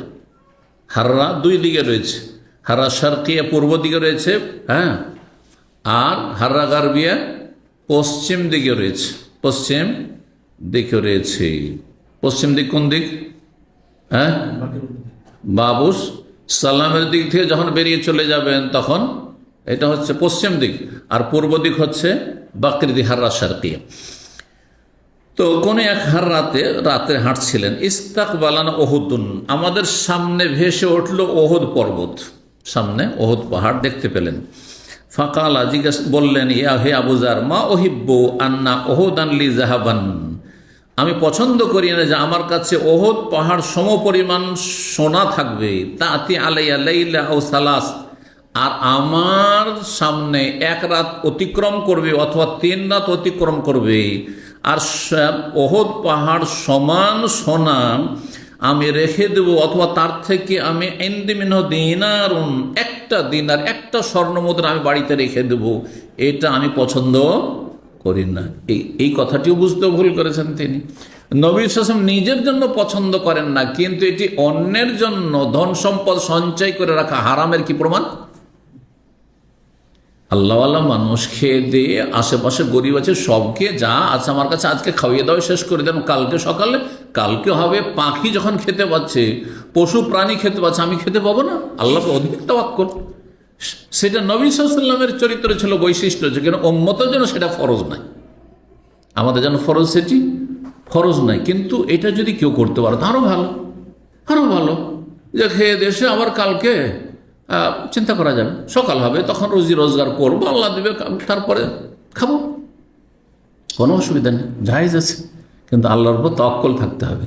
আর তাওয়াক্কুল না থেকে সকালবেলা দেখে নাস্তা পেলেন না, তখন সকাল দুপুরে জোহরে গিয়ে কোনো মসজিদে ভিক্ষা করতে দাঁড়িয়ে গেলেন, তাহলে আপনার জন্য হারাম, জায়েজ নয় কাজ। কথা বুঝতে পেরেছেন? দান সাদকা করে দিয়ে তারপরের দিন যদি ভিক্ষা করতে দৌড় দেন, বা আপনার ছেলে মেয়েদের ভিক্ষা করতে লাগে, বা চরিত্রহীন হয়ে যায়, সেজন্য অভাবে সব নষ্ট হয়ে যায়, তখন জায়েজ হবে না। জি। তো রাসূলুল্লাহ সাল্লাল্লাহু আলাইহি ওয়াসাল্লাম এই কথা বললেন, আর এই কথাগুলি আবু যর রাদিয়াল্লাহু এইভাবে নিয়েছিলেন যে টাকা পয়সা একটা দিনা নবী সাল্লাল্লাহু আলাইহি ওয়াসাল্লাম রাখা পছন্দ করেননি, সুতরাং কারো জন্য রাখা জায়েজ নয়, না হলে কানজ হয়ে যাবে, জাহান্নামের আযাব হবে। এইখানে গিয়ে ভুল বুঝে নিয়েছিলেন উনি। তো তবে ইল্লা আরসুদুল দাইনি, তবে যদি আমার ওপর ঋণ থাকে, ঋণ পরিশোধের জন্য সেটাকে যদি আমি সঞ্চিত করে রাখি, যে অমুক পাওনা পাবে আর এখনো সে আসতে পারেনি, সুতরাং টাকাটা রাখি, কালকে বা পরশু আসবে তখন দেব, সেটা ভিন্ন বিষয়। ইল্লা আন আকুল আবহি, তাহলে এত টাকা পয়সা যদি কারো কাছে থাকে কি করব? বলছে নবী সাল্লাল্লাহু আলাইহি ওয়াসাল্লাম বলছেন যে আমি এই রকমটা করব। আকুল ও বেহি কালার সেলা, যদি বেহি আসে তাহলে তখন করার মানে হয়, করার অর্থ বহন করে। আমি এমনটা করব আল্লাহর বান্দাদের মাঝে, মানে বিতরণ করবো, ডানে বামে যে যখন আসবে বিতরণ করে সন্ধ্যা হইতে হইতে শেষ করে দেবো। জি, হ্যাঁ কাজা ওহা কাজা ওহা কাজা, এইভাবে যে আসবে তাকে দেবো, যে আসবে তাকে দেবো, যে আসবে তাকে দেবো, যে দিক থেকে যে আসবে দিয়ে শেষ করে দেবো। ও আরানা বিয়াদ, নবী সাল্লাল্লাহু আলাইহি ওয়াসাল্লাম এইভাবে নিজ হাত দ্বারা দেখালেন যে আমি দান সাদকা করে সব শেষ করে দেবো, কিচ্ছু রাখবো না, যদিও ওহুদ পাহাড়ের সমপরিমাণ আমার কাছে সোনা দানা থাকে। সুম্মা কালা, তারপরে বললেন, শোনো ইয়া বাজার, কুলতু, আমি বললাম লাব্বাইক ওয়া সাদাক ইয়া রাসূল, এই যে লাব্বাইক বলা প্রমাণিত হইল, হ্যাঁ, লাব্বাইক ওয়া সাদাক ইয়া রাসূলুল্লাহ। কালা আল আকসারুনা হুমুল আকাল্লুন, শোনো যারা সবচেয়ে বেশি পয়সাওয়ালা, ধন সম্পদশালী, তারা পরকালে সবচাইতে কম নেকিওয়ালা হবে, নেকির পরিমাণ তাদের কম হবে। যার যত বেশি দুনিয়ার বোঝা, সে তত পরে জান্নাতে যাবে, তত পরে জান্নাতে যাবে। যেমন এয়ারপোর্টের উদাহরণ দিয়ে, আর আমরা চোখের সামনে এটা দেখি, কারো হাতে দেখা যাচ্ছে যে এত ভারী লাগেজ, হ্যাঁ, সে যে নুয়ে পড়ছে, নিয়ে চলতে পারছে না, যার ফলে আস্তে ধীরে চলছে, ঠিক না? আর আরেকজনের হাতে কিচ্ছু নেই, শুধু পাসপোর্টটা আছে, প্লেন থেকে নেমে এমন দৌড় দিল ইমিগ্রেশনের নাম্বার 1, সে আগেই বেরিয়ে গেল। হচ্ছে না? হ্যাঁ, এটা হচ্ছে বাস্তবতা। গরিব মানুষ হাসরের মাঠে যাবে, আল্লাহর কাছে হিসাব শুরু হবে। আল্লাহ হিসাব নেবে তার তৌহিদ ঠিক আছে, শিরক করেনি, হিসাব নেবেন তারপরে 5 ওয়াক্ত সালাতের, নামাজে ঠিক আছে, আমির গরিব সবারও ফরজ, নামাজেও পাস। হ্যাঁ, রোজার আল্লাহ জিজ্ঞাসা করে, রোজা তো পাস, গরিব মানুষ রোজা রেখেছে। জাকাত আল্লাহ জিজ্ঞাসা করবেন, এই গরিব জাকাত কেন দিসনি, জিজ্ঞাসা করবেন? হজের কথা জিজ্ঞাসা করবেন? তো পয়সাই নেই তো কি জিজ্ঞাসা, আর জিজ্ঞাসাই নেই। ধনির হ্যাঁ নামাজের হিসাব, তৌহিদের হিসাব দিল, তারপর নামাজের হিসাব। আর অধিকাংশ পয়সাওয়ালারা পয়সা পয়সা পয়সা করতে করতে করতে গিয়ে হ্যাঁ এত গভীর রাতে ঘুমায় যে ফজর গায়েব হয়ে যায়। সকাল 10টায় উঠে তখন দোকানে গিয়ে বসছে, নামাজটা পড়লো, তারপরে দোকানে না হয় অফিসে গেল। করছে না, করছে না? তো নামাজ যদি ঘাটতি পয়সাওয়ালার, আচ্ছা নামাজ যদি ঘাটতি নাও থাকে তো তারপরে জাকাত ঠিকভাবে দিয়েছে কি না? অনেক সময় মেলা টাকা দিতে হচ্ছে, 2-4-10 লাখ টাকা জাকাত বেরোয় যাচ্ছে, তখন বলছে কিছু দান সাদকা করিয়ে দিও। অনেক করেছি, করছে না, করছে না? জি, পয়সাওয়ালারা যথাযথ জাকাত দেয় না, ঠিকভাবে পাই পাই করে জাকাত দেয় না। ওই গরিবের 500 রিয়াল যদি জাকাত বেরো, ওইটা আবার পাই পাই করে ঠিকই দিচ্ছে। কিন্তু যার 5 লাখ রিয়াল জাকাত বেরোবে, সে অধিকাংশ তারা হিসাব করে না। এলো পাথারি কিছু দান টান করে দিল, হয়তো খুব বেশি ভালো মানুষ হলে মনে করছে কাজ হয়ে গেছে, না কাজ হয়নি, আপনার পাই পাই করে হিসাব করতে হবে। ফেসে গেছে ওইখানে, ফেসে গেছে হজে গিয়ে, ওমরাই 60 বছর হজ করতে গেছে, অথবা আশা করেছিল যে সব কিছু সেরে 60-70 বছর হবে তখন হজে যাবো, তার আগে মরে গেছে, ফেসে গেছে, ওখানে গিয়ে ফেসে গেছে। বুঝতে পারছেন? তারপরে যখন হিসাব শুরু হইলো, মিনাইনা ইকতাসা অফিমা আনফাকাহু, কোথা থেকে ইনকাম আর কোথায় খরচ, ওখানে ফেসে বসে আছে। বুঝতে পারছেন? হিসাব দিতে পারে না। কারো টাকা পয়সা মেরেছে, বেমানি করেছে, বান্দার হক আদায় করতে করতে নেকি দিতে নেকি শেষ। বুঝতে পেরেছেন? কারণ পয়সাওয়ালারা জুলুম অত্যাচার করে বেশি, শাসকরা জুলুম অত্যাচার করে বেশি, আর গরিব কারবার জুলুম অত্যাচার করবে কি? ও তো জুলুমের শিকার সবসময় গরিব মানুষ, যদি দিনদার হয়। শর্ত হচ্ছে যদি দিনদার হয়। বুঝতে পারছি? এই জন্য 500 বছর আগে গরিবরা ধনের তুলনায় জান্নাতে যাবে, নবী সাল্লাল্লাহু আলাইহি হাদিস রয়েছে 500 বছর আগে। জি, এই কথা এখানে রয়েছে। আল আকসারুন মানে যারা, আল আকসারুনা মালান যাদের ধন সম্পদ বেশি, হুমুল আকাল্লুনা সাওয়াবান তাদের নেকি সবচেয়ে কম হবে, তাদের নেকি সবচেয়ে কম হবে। ইল্লামান কালা হাকাযা ওয়া হাকাযা, তবে ওই ধনী লোক যে ধন সম্পদকে এদিকে ব্যয় করেছে, ওদিকে ব্যয় করেছে, এদিকে করেছে, ওইদিকে করেছে, ধন সম্পদের যথাযথ হক আদায় করেছে। আল্লাহর হক আদায় করে ধন সম্পদে, জাকাত দিয়েছে ফরজ, তারপরে আত্মীয় স্বজনের হক পুরোপুরি আদায় করেছে, বাবা মা ভাই বেরাদের হক আদায় করেছে, গরিবদের হক আদায় করেছে, তারপরে হ্যাঁ ধন সম্পদ আল্লাহর দিনের খেদমতে নিয়োজিত রেখে ধন সম্পদকে যেখানে লাগে, যে যখন চেয়েছে, যেখানে লেগেছে, মাদ্রাসার জন্য, মসজিদের জন্য, এতিমখানার জন্য, ইসলামী সেন্টারের জন্য, ইসলামের খেদমতের জন্য, দাওয়াতের কাজের জন্য, সব জায়গায় দান করেছে। ইল্লামান কাল হাকাজ, ধন সম্পদ যারা বেশি বেশি খরচ করতে পেরেছে তাদের সংখ্যা একেবারে কম, নগণ্য। যারা সম্পদশালী তাদের মধ্যে অল্প সংখ্যা কিছু লোক আছে যারা উদার অন্তরে, নাহলে যার যত পয়সা বেশি তার প্রয়োজন তত বেশি, সে তত হিসাবে, যার ফলে তারা ফেসে যাবে। নবী সাল্লাল্লাহু আলাইহি ওয়াসাল্লাম হাদিস। সুম্মা কাল আলী, তারপরে আবু যার বলছেন আমাকে নবী সাল্লাল্লাহু আলাইহি ওয়াসাল্লাম বললেন মাকানাকা, এই জায়গায় তুমি থাকো, মানে খুদ মাকানাক, এই জায়গায় তুমি অবস্থান করো, নড়বেন, লা তাবরাহ, নড়বে না তুমি, ইয়া বাজার হাত্তা, যতক্ষণ আমি ফিরে না আসবো, আমি যাচ্ছি একটু, তুমি অতক্ষণ এখান থেকে সরবে না যতক্ষণ আমি না ফিরে আসছি। ফান্তালাক, নবী সাল্লাল্লাহু আলাইহি ওয়াসাল্লাম চলে গেলেন, হাত্তা গাবা আননি, আমার থেকে অদৃশ্য হয়ে গেলেন, আর দেখতে পাচ্ছি না। ফাসামেতু সাওতান, হঠাৎ করে একটি শব্দ যেন শুনতে পেলাম। ফাতাখাওয়াফতু, তখন আমি আশঙ্কা করলাম, ভয় পেয়ে গেলাম যে কি হইল, নবী সাল্লাল্লাহু আলাইহি ওয়াসাল্লাম কেউ আক্রমণ করে দিল নাকি। এখন ওরেজ আলী রাসূলুল্লাহ সাল্লাল্লাহু আলাইহি ওয়াসাল্লাম, যে রাসূলুল্লাহ সাল্লাল্লাহু আলাইহি ওয়াসাল্লাম কোনো বিপদের সম্মুখীন হয়ে গেলেন নাকি। ফাআরাদতু আন আযহাব, মনটা চাইলো যে আমি দৌড় দিয়ে চলে যাই নবী সাল্লাল্লাহু আলাইহি ওয়াসাল্লামের একটু খোঁজ খবর নেওয়ার জন্য, দেখতে পাচ্ছি না। সুম্মা যাকারতু, তারপরে মনে হয়ে গেল রাসূলুল্লাহ সাল্লাল্লাহু আলাইহি ওয়াসাল্লাম এই বাণী, লা তাবরাহ, তুমি এখান থেকে নড়বে না, এখান থেকে সরবে না। কেমন করে সরবো, নিষেধ করেছেন নবী সাল্লাল্লাহু আলাইহি ওয়াসাল্লাম। ফামাকাসত, সেখানে আমি অবস্থান করলাম। বলতো ইয়া রাসূলুল্লাহ, তারপর নবী সাল্লাল্লাহু আলাইহি ওয়াসাল্লাম যখন ফিরে আসলেন তখন বলে হে আল্লাহ রাসূল, সামিআতু সাওতান, আমি একটি শব্দ শুনেছিলাম হঠাৎ করে। হাসিবতু, তখন আমি ধারণা করলাম আইয়া কোনো ওরেজা লাকা, যে আপনার কোনো বিপদ সামনে এসেছেন নাকি, বিপদের সম্মুখীন হয়েছেন নাকি। সুম্মা জাকার তো কাউলাকা, মনটা চাইলো যে গিয়ে চলে যায় দৌড় দিয়ে, কিন্তু আপনার কথা স্মরণে চলে আসলো। ফাকুম তো, তখন আমি থেমে গেলাম, দাঁড়িয়ে গেলাম, আর যাব না।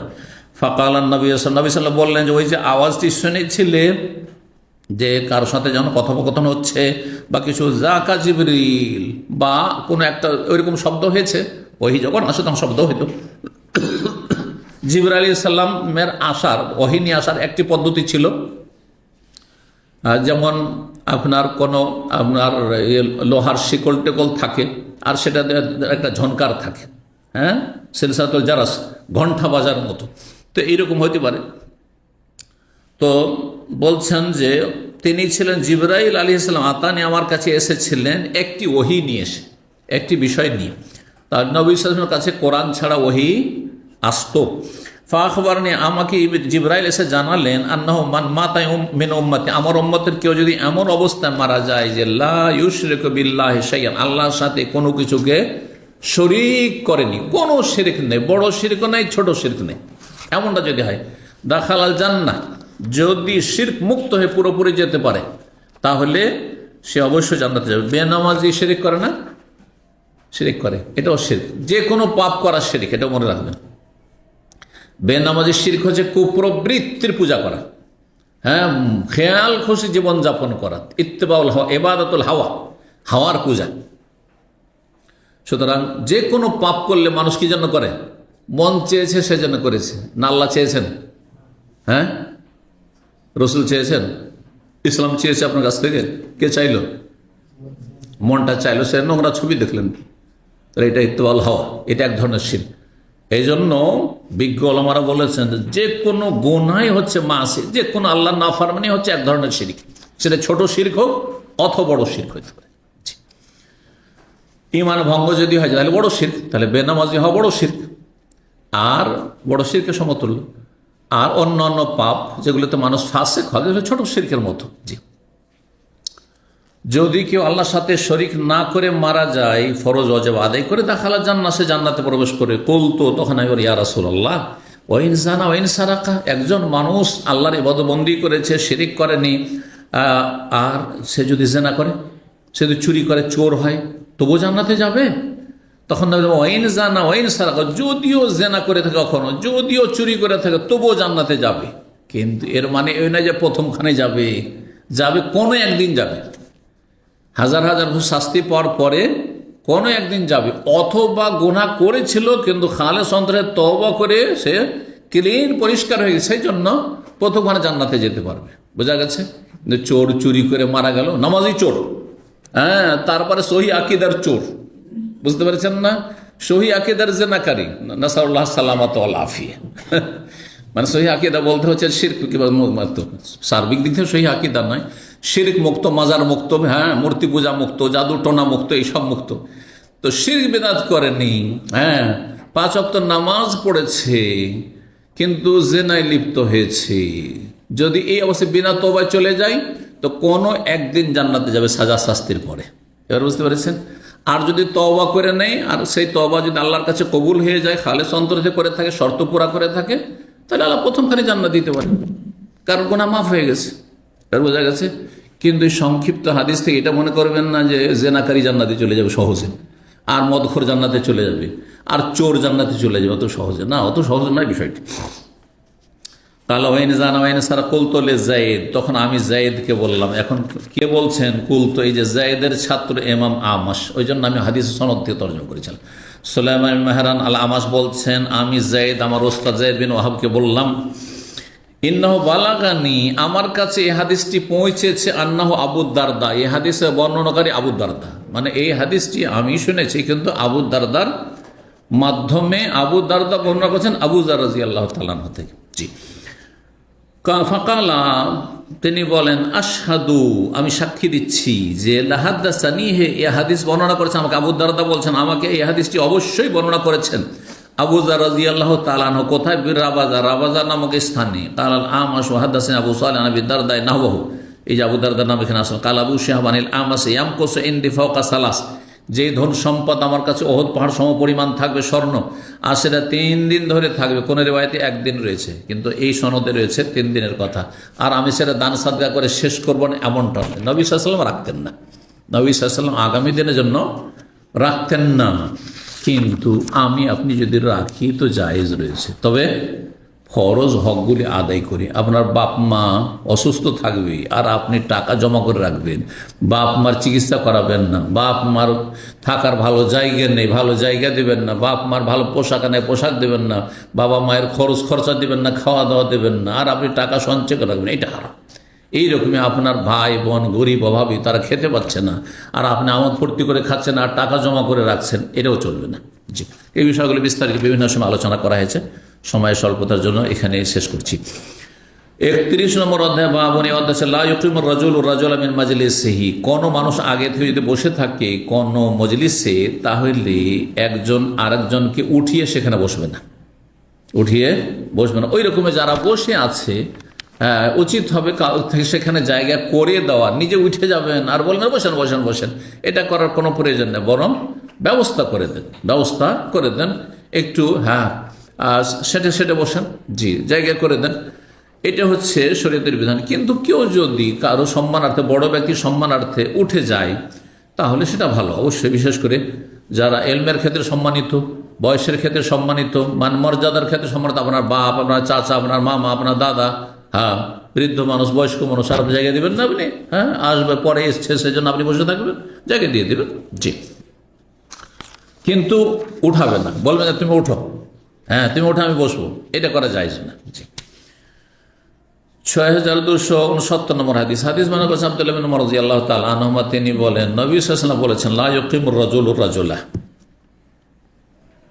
কোন এক ব্যক্তি আরেকজন ব্যক্তিকে যেন উঠিয়ে না দেয় মিন মাজলিসি, তার বসার জায়গা থেকে, বসার জায়গা আছে, সুম্মা ইয়াজলিসু ফিহা, তারপরে সেখানে বসলো, এমনটা করবে না, জি।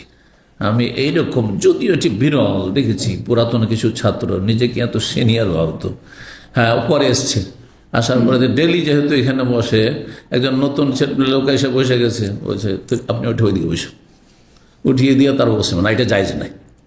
যে আপনি পুরাতন ছাত্র 10 বছর 20 বছরের, অথবা আপনি ডেলি এসে সামনে বসেন ওই জায়গাতে, একদিন পিছিয়ে গেছেন আর সেখানে দেখছেন যে একজন অন্য লোক বসে আছে, দেখছেন যে একটু নতুন মুখে বলে যে আপনি একটু পিছনে যান, আমি সামনে বসি, এটা জায়েজ নাই, এটা গুনার কাজ। আপনি পরে এসেছেন, পিছনে বসেন।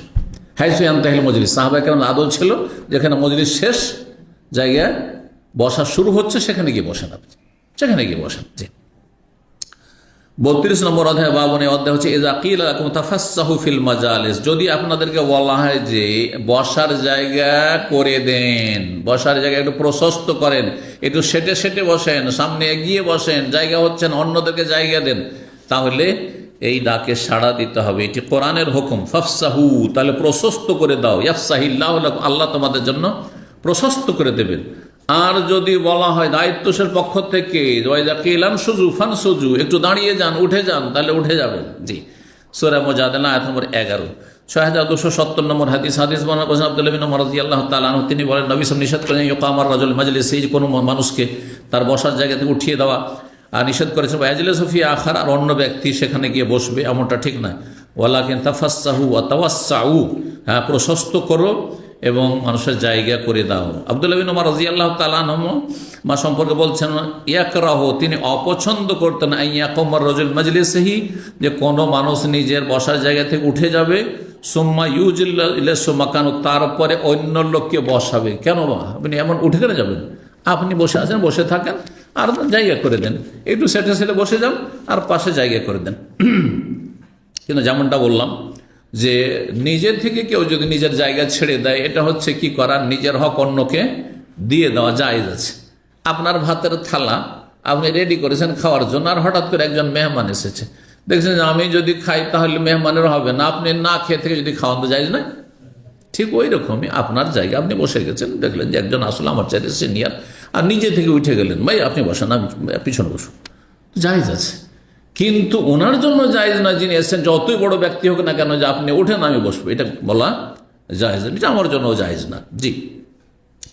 33 নম্বর অধ্যায়, বাবু মান কামা মিন মাজলিসি আও বাইতিহি। এই অধ্যায় হচ্ছে কোনো ব্যক্তি যদি নিজের বসার জায়গা থেকে উঠে যায় অথবা নিজের বাড়িতে বসেছিল উঠে যায় মেহমানের সাথে, ওয়ালাম ইয়াস্তাজিন আসহাবাহু, সাথী সঙ্গীরা ছিল তাদের কাছ থেকে অনুমতি না নিয়ে তো জায়েজ কিনা। হ্যাঁ, আমার বাড়িতে কিছু মেহমান এসে বসে আছে, হ্যাঁ, বৈঠক রুমে, হ্যাঁ, আর বৈঠক ঘরে, বৈঠক রুম আধা আধি হয়েছে, অর্ধেক ইংলিশ অর্ধেক বাংলা হয়ে যাচ্ছে, তাই না? আমি চাইছিলাম বাংলা বলবো, সেই জন্য বলছি যে বৈঠক ঘর। জি, বৈঠক ঘরে মানে বসার ঘরে। তো বসার ঘরে বসে আছে আর দেখছি যে এরা যাচ্ছে না, সুতরাং আমি একটু উঠে এদিক ওদিক চলে গেলাম, তো যাই যাচ্ছে, অনুমতি নিতে হবে তাদের কাছে জরুরি না। অথবা আমার কাজ আছে, ভিতরে গেলাম, কখন একটু বাইরে গেলাম, হ্যাঁ, নিচে থেকে কিছু সামান নিয়ে আসতে হবে, নিয়ে আসলাম, যাই যাচ্ছে। হাদিস নিয়ে আসছেন আনাস বিন মালিক রাদিয়াল্লাহু তাআলা, হাদিসের আগে এসেছেন, লম্মা তাজাওয়াজা রাসূলুল্লাহ সাল্লাল্লাহু যখন বিয়ে শাদী করলেন যায়নাব বিনতে জাহাশকে, দাআন্নাস, লোকজনকে ওলিমার দাওয়াত দিলেন, তাইমও তারা খাওয়া দাওয়া করলো, সুম্মা জালাসু ইয়াতাহাদ্দাস, তারপরে বসে কথাবার্তা বলতে লাগলো, কালা ফাআখাযা কান্নাহু ইয়াতাহাইয়া, নবী সাল্লাল্লাহু আলাইহি ওয়াসাল্লাম তাড়াহুড়া করছেন যে ওলিমার দাওয়াত খাইলাম, এরা বিদায় নেবে, তারপরে হ্যাঁ নববধূর সাথে হ্যাঁ দেখা করবো, সাক্ষাৎ করবো, স্বাভাবিক। ফালাম ইয়াকুমু ফাকান্নাহু, বলছেন ফাআখাযা, নবী সাল্লাল্লাহু আলাইহি সাল্লাম তখন ইয়াতাহাইয়া লিল কিয়াম, যেন তিনি প্রস্তুতি নিচ্ছেন কিসের দাঁড়াবার, অর্থাৎ দাঁড়াবার ভাব প্রকাশ করছেন। মানুষের দিকে তাকালে বোঝা যায় যে উনি করতে কি চাইছেন, উঠতে চাইছেন, হ্যাঁ, উঠে যেতে চাইছেন, বোঝা যায়। তা নবী সাল্লাল্লাহু আলাইহি ওয়াসাল্লাম যখন যেন দাঁড়াবার ভাব প্রকাশ করছিলেন, ফালাম ইয়াকুমু, কিন্তু এইটা দেখে ওরা কয়েকজন যে বসেছিল উপলব্ধি করলো না, তারা দাঁড়ালো না। ফালাম্মা রাআ যালিকা, নবী সাল্লাল্লাহু আলাইহি ওয়াসাল্লাম যখন দেখলেন যে এরা তো উঠছেই না, বসে গল্প করতেই আছে, কামা, তখন উঠে গেলেন। ফালাম্মা কামা মান কামা মাহু, যখন নবী পুরো উঠেই গেলেন, তখন কয়েকজন একটু হ্যাঁ হুঁশিয়ার লোক ছিল, তারা তো উঠেই গেল, মিনান্নাস বাকি আসার, কিন্তু 3জন লোক বসে থেকেই গেল। কিছুর একটু মোটা হুঁশ থাকে, থাকে না? সবাই কি একই হুঁশের থাকে না? সবাই এক হুঁশের থাকেন না। মোটা হুঁশ বুঝেন না, মানে বুঝে একটু কম, হ্যাঁ, সূক্ষ্ম বুঝটা নাই। বাকি আসা 3জন লোক বসে থেকেই গেল। ওয়াইন্না নাসা যা, নবী সাল্লাল্লাহু আলাইহি ওয়াসাল্লাম আসলেন লিয়াদখুলা, ভিতরে প্রবেশ করার জন্য, ফাইজাল কওমু জুলুসুন, কিন্তু লোকেরা বসে আছে। সুম্মা ইন্নাহুম কামু ফান্তালাকু, তারপর কিছুক্ষণ পরে তারা চলে গেল। কালাফা, যেহেতু আনাস বলছেন আমি আসলাম, ফা আখবারতুন, নবী সাল্লাল্লাহু আলাইহি ওয়াসাল্লাম যেহেতু বাইরে চলে গেছে, অন্য হাদিসে কি রয়েছে, মা আয়েশার হ্যাঁ ঘরের দরজা পর্যন্ত চলে গেছেন, 2 বার করে যাচ্ছেন, প্রথমবার গেছেন ঘুরে আসছেন, তারপরও যায়নি, আবার গেছেন, আবার যখন ফিরে আসছেন, আনাস বলে ইয়া রাসূলুল্লাহ এখন গেছে ওরা। আনাস বলছেন নবী সাল্লাল্লাহু আলাইহি ওয়াসাল্লাম আমি জানিয়ে দিলাম যে আন্নাহু কাদ ইনতালাকু, এই 3জন লোক যে বসেছিল এরা চলে গেছে। ফাজা, নবী সাল্লাল্লাহু আলাইহি ওয়াসাল্লাম হাত্তা দাখাল, আর তারপরে ভিতরে ঘরে প্রবেশ করলেন। ফাজাহাবতু আদখুল, ছোট ছেলে, উনি ভাবছেন নবী সাল্লাল্লাহু আলাইহি ওয়াসাল্লাম প্রবেশ করলেন তো আমিও ভিতরে যাই, খেদমত করব, কোনো কাজের প্রয়োজন হবে হয়তো। ফারখাল হেজাবা বাইনি ওয়া বাইনাহু, নবী সাল্লাল্লাহু আলাইহি ওয়াসাল্লামের পিছনে পিছনে তিনি ঢুকতে চাইছিলেন। নবী সাল্লাল্লাহু আলাইহি ওয়াসাল্লাম তখন পর্দা উপরে উঠানো ছিল, পর্দাটি কি করলেন, আমার মাঝে আর তার মাঝে ঝুলিয়ে দিলেন, হ্যাঁ, পর্দা টেঙে দিলেন। পর্দা যখন ফেলে দিলেন তার মানে তুমি ভিতরে আর আসিও না। ওয়ানজাল আল্লাহ তাআলা, এই মর্মে আল্লাহ আয়াত নাযিল, এক তো হেজাবের আয়াত, আর তার সাথে কোনো বাড়িতে দাওয়াত খেতে গেলে খেয়ে দিয়ে চলে আসো, পাকশাকের অনেক আগে চলে যাবে না, যখন পাকশাক মোটামুটি প্রস্তুত হয়েছে তখনই যাবে, আর খাওয়া দাওয়া করার পরে বেশিক্ষণ বসেও থাকবেন না। ইয়া আইয়ুহাল্লাযীনা আমানু, হে ঈমানদারগণ, লা তাদখুলু বিয়ুতান নবী, তোমরা নবী সাল্লাল্লাহু আলাইহি ওয়াসাল্লাম বাড়িতে প্রবেশ করবে না, ইল্লা ইউযানা লাকুম, তবে তোমাদের অনুমতি দেওয়া হলে। আর যখন প্রবেশ করবে, হ্যাঁ, তখন আগে থেকে ওয়ালা মুস্তানে, কি বলে, আল্লাহ বলছেন ইল্লা ইউযানা ইলা তুআমিন গায়রা নাযিরিনা ইনা, এলা তো আমিন গায়রা নাযিরিন, খাবারের জন্য যদি দাওয়াত দেয়, অনুমতি দেয়, তাহলে প্রবেশ করো। গায়রা নাযিরিনা ইনাহু, ইনাহু মানে পাকশাক, পাকশাকের অপেক্ষায় না যে এখন ভাত তরকারি রান্না করতে আরো 1 ঘন্টা লাগবে, 1 ঘন্টা আগে থেকে বসে আসেন, এমনটা না। উচিত যখন দাওয়াত দেবে জিজ্ঞাসা করবেন, টাইমটা জিজ্ঞেস করবেন। আইডিয়াতে আপনি হয়তো 12টার সময় বা 1টার সময় দুপুরে খান, আর আপনি ভাবছেন যে 1টার সময় তো আমি আমার বাসায় খাই, তো চলে যাই, আর কি জিজ্ঞাসা করবো, গিয়ে 12:30 1টায় যে জোহর নামাজ পড়ছেন ওর বাসার কাছে, আর ও বাঙালি তরিকে ও 4টার সময় খাবে, বা আরবি তরিকে, খালি বাঙালি বলে তো ভুল হবে, অধিকাংশ বাংলাদেশি ফ্যামিলি এখানে যারা থাকে ওরা 3টা থেকে 4টায় খায়, জোহর পর্যন্ত ঘুমায় আর তারপর পাকশাক শুরু করে। রাগ করবেন না কেউ, কিন্তু এটা বলছি আমি এখানে দীর্ঘদিন আছি বলে। ব্যতিক্রম আমার আলহামদুলিল্লাহ, জোহর হইল খাওয়া দাওয়া রেডি আছে, বুঝতে পারছেন। আর আরবদের দুপুর খাওয়াটাও ঠিক ওই রকমই, এরাও খাওয়া ঠিক খেয়ে দিয়ে আসরে নামাজ পড়তে যায়, খেয়ে দিয়ে আসর পড়তে যায়। তো কথা হচ্ছে যে যেই দেশে আছেন, যেই পরিবেশে আছেন বা যেই বাড়িতে দাওয়াত খেতে যাচ্ছেন, একটু কনফার্ম হয়ে যাবে যে খাবার দাবার রেডি হয়েছে কি না। না হলে খাওয়ার জন্য পেটকে খালি করে দিন 12টা 12:30টায় গিয়ে পৌঁছে গেছেন আর খাবার 3টার সময় প্রস্তুত হচ্ছে, অবস্থাটা কি হবে? মাথা খারাপ হয়ে যাবে আপনার, তাই না? কারণ আগে থেকে মন মানসিকতা কি তৈরি হয়েছে, হ্যাঁ, যে খাওয়া দাওয়াই পাচ্ছি, পেরেশান হয়ে যাবেন আপনি। যার ফলে জিজ্ঞাসা করে যেতে হবে, গায়রা নাযিরে না, পাকশাকের অপেক্ষা করবেন না। যখন পাকশাক হয়ে যাবে তখন খাও দাও, হ্যাঁ, ওয়ালা মুস্তানিসি আলি হাদিস, আর গল্প গুজবে মেতে থেকে যাবে না। ফাইজা তাইমতুম ফান্তাশিরু, যখন খাওয়া দাওয়া হয়ে গেছে তখন নিজ নিজ কাজে ছড়িয়ে পড়ো। ইন্না যালিকা কানা ইউজিন নবী, এতে হবে কি নবী সাল্লাল্লাহু আলাইহি ওয়াসাল্লামকে কষ্ট হবে। হ্যাঁ, তিনি লজ্জা পাচ্ছেন তোমাদেরকে চলে যেতে বলতে, হ্যাঁ, আল্লাহ লজ্জা পান না, সুতরাং খাওয়া দাওয়া শেষ, বিদায় নাও। জি, 34 নম্বর অধ্যায়ে বলছেন বাবুল ইহতিবাই বিল ইয়াদি ওয়া হুয়াল কুরফুসা। এই অধ্যায় হচ্ছে ইহতিবা সম্পর্কে। ইহতিবা হচ্ছে 2 হাঁটু খাড়া করে 2 হাত বেড় দিয়ে নিতম্বর উপর বসা। হ্যাঁ, নিচে কেউ বসে দেখাবে, হ্যাঁ, 2 হাঁটুকে কি করবেন? খাড়া করবেন। মাশাআল্লাহ, রেডি হয়ে গেছে। 2 হাঁটুকে খাড়া করবেন, 2 হাঁটু খাড়া করে 2 হাত দিয়ে কি করবেন? হ্যাঁ, যেন ধরে আছেন, হাঁটু খাড়া আছে, আর বসবেন আপনি, এইভাবে বসে থাকবেন। কিসের বসে থাকবেন? হ্যাঁ, নিতম্ব, জমিনে নিতম্ব রেখে বসে থাকবেন। আর যদি লুঙ্গি পরে থাকেন, বোঝা গেছে, এহরামের কাপড় পরে থাকেন, বোঝা গেছে কি না? মহিলা যদি সায়া পরে থাকে আর আপনার শাড়ি পরে থাকে, আর যদি ভিতরে কোনো রকমের কিছু না থাকে, তাহলে কি অবস্থা হবে? লজ্জাস্থান খোলার আশঙ্কা আছে না নেই? সেই জন্য ইহতিবা নিষেধ করা হয়েছে। আর অধিকাংশ মানুষরা গরিব মানুষ ছিলেন, একটি কাপড় শুধু পরতেন, সেটা এহরামের মতো হুল্লা, নিচে একটা কাপড় আর ওপরে একটা কাপড়, হ্যাঁ, তো বা একটি কাপড়, জুব্বাতি ধরেন। সাহাবায়ে কেন জুব্বার মতো পরলে ওর নিচে পায়জামা হইতো না, এমনকি হাফ প্যান্টও হইতো না, তাহলে একটা কি থাকতো? শুধু জুব্বাতেও যদি থাকেন আর ওইভাবে বসেছেন, হ্যাঁ, হাঁটু খাড়া করে, আর তারপরে এইভাবে আপনি ধরে নিয়ে হাঁটু দুটোকে ধরে নিয়ে 2 হাত বেড় দিয়ে ধরে আছেন আর নিতম্বর বসে আছেন, তো সামনের দিক থেকে লোকেরা আপনার, হ্যাঁ, লজ্জা স্থানের দিকে নজর পড়ে যেতে পারে, যেটি হারাম হবে। জি, এই জন্য নিষেধ করেছেন নবী সাল্লাল্লাহু আলাইহি ওয়াসাল্লাম। এই বসাটিকে আরবি ভাষায় কুরফুসাও বলা হয়, এটা নিষেধ। 6000। আচ্ছা, তারপরে এতে আরেকটি ক্ষতির দিক রয়েছে। যদি লজ্জা স্থান খোলার আশঙ্কা থাকে তাহলে নাজায়েজ, হারাম। একটি কাপড় যদি কারো থাকে, কিন্তু কেউ পায়জামা পরে আছে, ধরেন জুব্বাওয়ালা আজকাল পায়জামা পরে থাকছেন, আর যদি এরকম ইহতিবা করে বসেন মসজিদে, বিশেষ করে জুমার দিনে, আর সেই দিনে ঘুমটা বেশি আসে, তাহলে একজন মানুষ যদি ঝিমায়, কি অবস্থায়? এই ইহতিবার অবস্থায় হাঁটু খাড়া করে আর এইভাবে ধরে আছে আর নিতম্বের উপর বসে আছে, আর যদি ঝিমাই তাহলে কি হবে? হ্যাঁ, আছাড় খেয়ে পড়বে না? পড়বে না? আছাড় খেয়ে পড়ার আশঙ্কা আছে, ওই জন্য এটি মাকরুহ। তাহলে ইহতিবার 2টো হুকুম, একটা হচ্ছে লজ্জাস্থান খোলার ভয় থাকলে হারাম, নাজায়েজ, বুঝছেন না?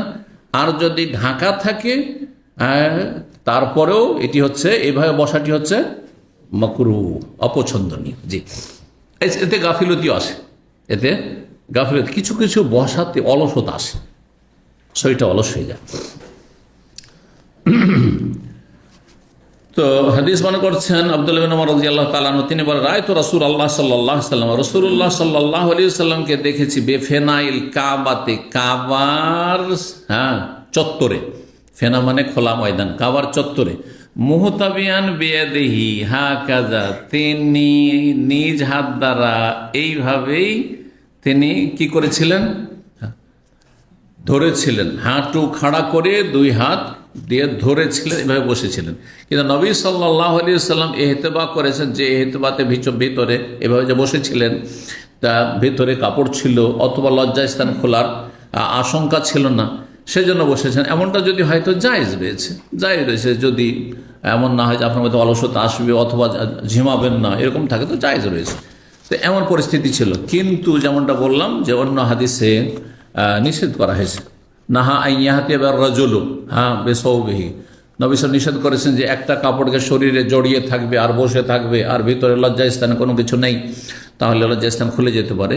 সে হাদিসকে এখানে লাগাইতে হবে। এই জন্য মশলাটি আগেই বলে দিয়েছি যে যদি লজ্জাস্থান খোলার আশঙ্কা থাকে তাহলে না জায়েজ, আর লজ্জাস্থান আশঙ্কা যদি না থাকে আর সেখানে আপনার যদি তন্দ্রা না আসে তাহলে জায়েজ রয়েছে। কিন্তু মসজিদে এইভাবে বসতে নিষেধ করেছেন এই জন্য যে সেখানে তন্দ্রা আসার সম্ভাবনা রয়েছে, গাফিলতি উদাসীনতা চলে আসতে পারে। আল্লাহু আলাম।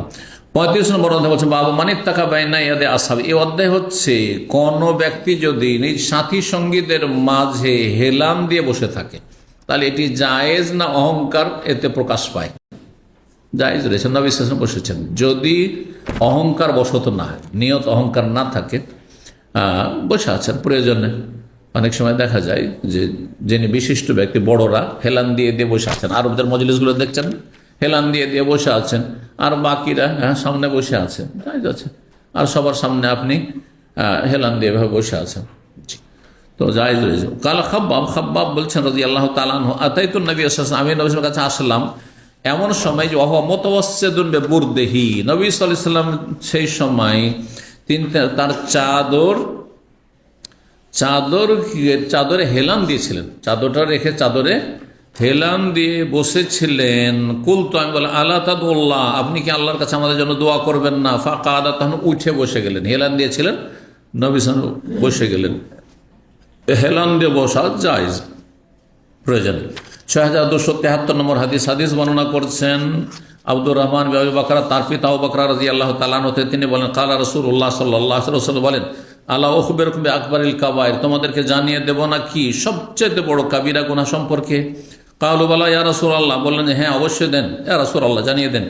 কাল আলী শাক, আল্লাহর সাথে শরীক করা, ও উকুকুল ওয়ালিদাইন, এবং মাতা পিতার অবাধ্যতা, মাতা পিতাকে কষ্ট দেওয়া, অবাধ্যতা ব্যাপক অর্থ যে কোনো রকমের কষ্ট দেওয়া বা হক আদায় না করা। 6274 নম্বর হাদিস বর্ণনা করছেন সেই বর্ণনাকারী আবু বকরা, অর্থাৎ ওকানা মুত্তাকিন, নবী সাল্লাল্লাহু আলাইহি ওয়াসাল্লাম সেই সময় হেলান দিয়েছিলেন আর উঠে বসে গেলেন। একটি কাবিরা গুনাহ সম্পর্কে সচেতন করার জন্য উঠে বসে গেলেন। ফাকালা, বলেন আলা ওয়া কাউলুজ জুর, শোনো আর মিথ্যা কথা বলা। অন্যের বাদ ওয়া শাহাদাতুজ জুর, মিথ্যা কথা বলাও কাবিরা গুনাহ, কিন্তু মিথ্যা কথার চাইতে বড় কাবিরা গুনাহ হচ্ছে আকবরুল কাবায়ের, হচ্ছে মিথ্যা সাক্ষী দেওয়া। মিথ্যা দুই রকম, মানে এই নয় যে আজকাল দুনিয়াদার যারা, ওরাও মিথ্যা, একটা হচ্ছে সাদা মিথ্যা, একটা কালো মিথ্যা। এমন নয়, কিন্তু মিথ্যা মানে একটা মিথ্যা যাতে অন্যের ক্ষতি হয়, এটা কাবিরা গুনাহ। আর যদি কেউ ব্যক্তি জীবনে কোনো মিথ্যা কথা বলে যার দ্বারা কারো ক্ষতি নেই, তাহলে সবসময় কাবিরা নয়, তবে অনেক বেশি যখন হয়ে যাবে তখন কাযযাবদের দলে শামিল হবে, তখন কাবিরা গুনাহ হবে। জি। তো এখানে ওয়াকাউলুজ জুর মানে শাহাদাতুর, মিথ্যা সাক্ষী দেওয়া। মিথ্যা সাক্ষী দিলে কি হয়? কারো হক নষ্ট করা হয়, তাই না? মিথ্যা সাক্ষী দিয়ে একজন দোষীকে নির্দোষী বানিয়ে দিলেন, অথবা নির্দোষী মানুষকে দোষী বানিয়ে দিলেন। একজন ভালো মানুষকে সন্ত্রাসী বানিয়ে দিলেন, খুনি বানিয়ে দিলেন, ভালো মানুষকে অপরাধী বানিয়ে দিল, অথচ অপরাধী না। অথবা একজন অপরাধীকে মিথ্যা সাক্ষী দিয়ে তাকে ফেরেশতা বানিয়ে দিলেন। এই জন্য এটি হচ্ছে সবচেয়ে বড় কাবিরা গুনাহ। তাহলে মিথ্যারও বিভিন্ন স্তর আছে। মিথ্যা অধিকাংশগুলি কাবিরা, কিন্তু কাবিরার মধ্যে আকবরুল কাবায়ের, সবচেয়ে বড় কাবিরা যেগুলি, তার একটি হচ্ছে মিথ্যা সাক্ষী দেওয়া। ফামাজ আলা ইউকার, নবী সাল্লাল্লাহু আলাইহি ওয়াসাল্লাম বারবার করে কথাটির পুনরাবৃত্তি করেছিলেন, ওয়া শাহাদাতুজ জুর বা ওয়া কাউলুজ জুর, হাত্তা কুলনা, আমরা ভয় পেয়ে বললাম, লাইতাহু সাকাতা, নবী সাল্লাল্লাহু আলাইহি ওয়াসাল্লাম যদি নীরব হয়ে যেতেন তো ভালো হইত। মানে এত সাহাবায়ে কেরাম শঙ্কিত হয়েছেন। 36 নম্বর অধ্যায় হচ্ছে বাবু মান আসরাফি মাশিহি লিহাজাতিন আও কাসদিন, কোন ব্যক্তি যদি চলার সময় দ্রুত চলে, একটু দ্রুত চলে, সবাই স্বাভাবিক চলছে, হাঁটছে, আর একজন খুব স্পিডে যদি পাশ দিয়ে আপনার চলে যায়, এটাকে অনেকে মাইন্ড করে। দেখবেন যে আপনি মসজিদে বেরোচ্ছেন বা মসজিদে যাচ্ছেন, পাশ দিয়ে অন্য মুসাল্লিরা যাচ্ছে, আর খুব যদি আপনি একটু জোরে যান, যদিও মসজিদে জোরে যাওয়া ঠিক নয়, কিন্তু মসজিদে বেরিয়ে আসার আপনার কাজ আছে, হয়তো এমার্জেন্সি, ডানে বামের লোকেরা খুব আস্তে ধীরে চলছে স্বাভাবিক গতিতে, আর আপনি খুব দ্রুত যাচ্ছেন, তো জায়েজ কিনা? জায়েজ, প্রয়োজন থাকলে। বলছেন কোনো ব্যক্তি যদি চলার সময় দ্রুত বেগে চলে, লিহাজাতেন, কোনো প্রয়োজনের তাগিদে, আওকাসদিন, বা বিশেষ কোনো উদ্দেশ্য আছে। 6275 নম্বর হাদিস বর্ণনা করছেন উকবা বিন হারিস, তিনি বলেন সাল্লাল্লাহু নবী আসরা, নবী সাল্লাল্লাহু আলাইহি ওয়াসাল্লাম একদিন আসরের সালাত পড়লেন। সুন্নত হচ্ছে সালাত, ফরজ সালাতের পরে জিকির আজকার করা, ভালো জিকির আজকার রয়েছে, সেগুলি করা। আসরা, কিন্তু সালাম ফেরার পরে নবী সাল্লাল্লাহু আলাইহি ওয়াসাল্লাম দ্রুত বেরিয়ে গেলেন। সুম্মা দাখাল বাইত, তারপরে বাড়িতে প্রবেশ করলেন। কারণ নবী সাল্লাল্লাহু আলাইহি ওয়াসাল্লাম বাড়িতে কিছু এমন দান সাদকা করার জন্য সম্পদ রেখে এসেছিলেন, স্বর্ণ, যেটা তিনি ভুলে গেছিলেন। তিনি চেয়েছেন নামাজের আগে সেটা বিতরণ করে দেবো, হ্যাঁ, মুসলিম মাঝে। এই জন্য দৌড় দিয়ে গেলেন ছুটে, আর তারপর নিয়ে আসলেন। তো প্রয়োজনে মানুষ দৌড়ে যেতে পারে। আর একটু অধ্যায় আমরা শেষ করে নিই, 37 নম্বর অধ্যায়, বাবুসারির অধ্যায় হচ্ছে পালং ব্যবহার করা সম্পর্কে। মাটি দিয়ে শুইতে হবে না কেউ পালংকে খাটে শুইতে পারবে, হ্যাঁ, এর বৈধতা জায়েজ রয়েছে। 6000, এটি বিলাসিতা না, এটি বিলাসিতা নয়। 6000, কিন্তু যদি এটার জন্য অপচয় করা হয়, জানেন একটি বেডরুম কত টাকার হয়? কারো এই সম্পর্কে আইডিয়া আছে? কিছু কিছু বেডরুম, হ্যাঁ, সাধারণ দেশে পাওয়া যায় না, কোথায় সে আমেরিকা থেকে অথবা কোথায় আর অন্য কোনো দেশ থেকে, হ্যাঁ, অর্ডার দিয়ে নিয়ে আসতে হয় একটি বেডরুম। বুঝছেন তো? যাতে আপনার খাট থাকবে, হ্যাঁ, আলমারি থাকবে, আরও যেগুলো সরঞ্জাম আজকালকার বেডরুমে যা ব্যবহার হয়ে থাকে সেগুলি থাকবে। হ্যাঁ, অনেকে বছর বছর পাল্টায়, অথচ সুন্দর হয়ে আছে। এগুলি বিলাসিতা, হ্যাঁ, সুন্দর আছে, তারপরে পরিবর্তন করছে, বিলাসিতা। হ্যাঁ, সোফা প্রতি বছর বা 2 বছর পর পর পরিবর্তন করতে হবে, বিলাসিতা, কত সুন্দর হয়ে আছে। হ্যাঁ, এইরকমই অনেক টাকা দিয়ে, হ্যাঁ, ব্যয়বহুল, অনেক পয়সা দিয়ে যদি কেনেন আপনি, যদি ধরেন কেউ যদি 2000, 4000, 5000 এর মধ্যে রাখে, ঠিক আছে, কিন্তু কোনো আইডিয়া আছে? কেউ শুনেছেন কত টাকার বেডরুম হয়? আজকে থেকে 15 বছর আগে শুনেছি 50,000 রিয়াল, 50,000 বেডরুম। তাহলে অপচয় না এটা? অবশ্যই এরা শয়তান ভাই, এত টাকা খরচ করে যারা বিলাসিতা করে। কোন একজন, হ্যাঁ, মহিলার কথা শুনেছিলাম, যার একটা শাড়ির দাম 40 লক্ষ টাকা। বলবো না, নাম বলবো না, কথা বুঝতে পেরেছেন? আল্লাহ মাফ করুক, আল্লাহ হেফাজত করুক এসব থেকে। এর চেয়ে বড় অপচয় কি হতে পারে যে একটা শাড়ি 40 লক্ষ টাকা। 6276 নম্বর হাদিস মনে করছে মা আয়েশা রাদিয়াল্লাহু তাআলা আনহা, তিনি বলেন কানা রাসূলুল্লাহ সাল্লাল্লাহু আলাইহি ওয়াসাল্লাম ইউসাল্লি ওয়াস্তাসরি, নবী সাল্লাল্লাহু আলাইহি সাল্লাম খাটের মধ্যখানে সালাত আদায় করতেন। তাহলে বোঝা গেল নবী সাল্লাল্লাহু আলাইহি সাল্লামের, হ্যাঁ, রুমে একটা খাট ছিল, আর খাটের উপরে নামাজ পড়েছেন। তাহলে খাটের উপর নামাজ পড়া যাবে যদি স্থির থাকে। যদি স্থির না থাকে, অনেক সময় থাকে আপনার নরম স্পঞ্জ, আর আপনার, হ্যাঁ, খুশু নষ্ট হচ্ছে, তাহলে ঠিক নয়। ওয়ানা মুস্তাজাতুন বাইনাহু ওয়া বাইনাল কিবলা, সেই সময় আমি চিত হয়ে শুয়েছিলাম তার মাঝে এবং কিবলার মাঝে। আলাদা এমন জায়গা ছিল না যে নবী সাল্লাল্লাহু আলাইহি ওয়াসাল্লাম আলাদা হয়ে সালাত পড়বেন, এতটুকু জায়গা যে কোনো রকম 2 জন ঘুমাবার জায়গা আছে, ওই জায়গায় উঠে নবী সাল্লাল্লাহু আলাইহি ওয়াসাল্লাম তাহাজ্জুদ পড়ছেন। মা আয়েশা রাদিয়াল্লাহু আনহা সেই সময় শুয়ে আছে। নাকি স্বামী স্ত্রী 2 জন উঠে যেতে হবে জরুরি? আপনি তাহাজ্জুদ গুজার 1 ঘন্টা তাহাজ্জুদ পড়ছেন, আপনার স্ত্রী যদি শুয়ে থাকে তো টেনে হেঁচড়ে উঠাবেন, এই আমি তাহাজ্জুদ পড়বি না? না না না, এটা শরীয়ত নবী সাল্লাল্লাহু আলাইহি ওয়াসাল্লাম করেননি এটা। হ্যাঁ, নফল এবাদত বন্দেগী মানুষের ইচ্ছার উপরে ছেড়ে দেন, উৎসাহিত করতে পারেন যে চলো তুমিও কিছু পড়ো, কিন্তু এই না যে আগে তোকে তাহাজ্জুদ ধরতে হবে। কিছু লোক আছে এরকম চরমপন্থী, ও ভালো মানুষ হোক আর না, করে স্ত্রীকে ভালো দেখতে চাই, হ্যাঁ, ও সৎ না, অসৎ চরিত্রের, কিন্তু স্ত্রী সতী চায়, এই স্ত্রী একবার পাক পবিত্রা চায়। জি না, এরা কখনো পায় না, আগে নিজে ভালো মানুষ হইতে হবে। ওয়ানা মুস্তাজিআতুন, আমি শুয়েছিলাম চিত হয়ে, তার মাঝে মানে তিনি যে সালাত আদায় করছেন ওই জায়গার মাঝে আর কিবলার মাঝে। তা কোন লিয়াল হাজাত, আর হঠাৎ করে আমার হয়তো প্রাকৃতিক কোনো প্রয়োজন হতো যে বাইরে যাব, তো ফাকরাহু আন আকুম, তার সামনে উঠে যদি বসি, তো সামনে উঠে নামাজ পড়ছেন আর তার সামনে বসে যেতে হইল। তো এমনটা না করে কি করতাম, হ্যাঁ আস্তাক বেল, যদি তার সামনে উঠে আমি বসে যাই তাহলে মুখোমুখি হয়ে যাবেন, তিনি সালাত পড়ছেন আর তার সামনে উঠে আমি বসলাম, এমনটা না করে ফানসাল্লু ইনসিলালান, তো বলছেন যে আমি তখন কি করতাম,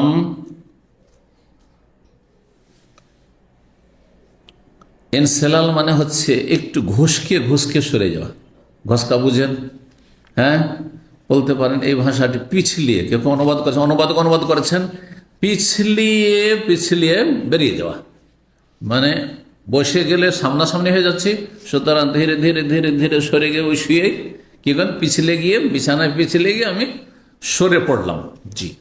অথবা আমি ধীরে ধীরে সেখান থেকে ঘষকে গেলাম, আমরা ঘষকে যাওয়া ব্যবহার করেন এই শব্দটি, হ্যাঁ ঘষকে যাওয়া,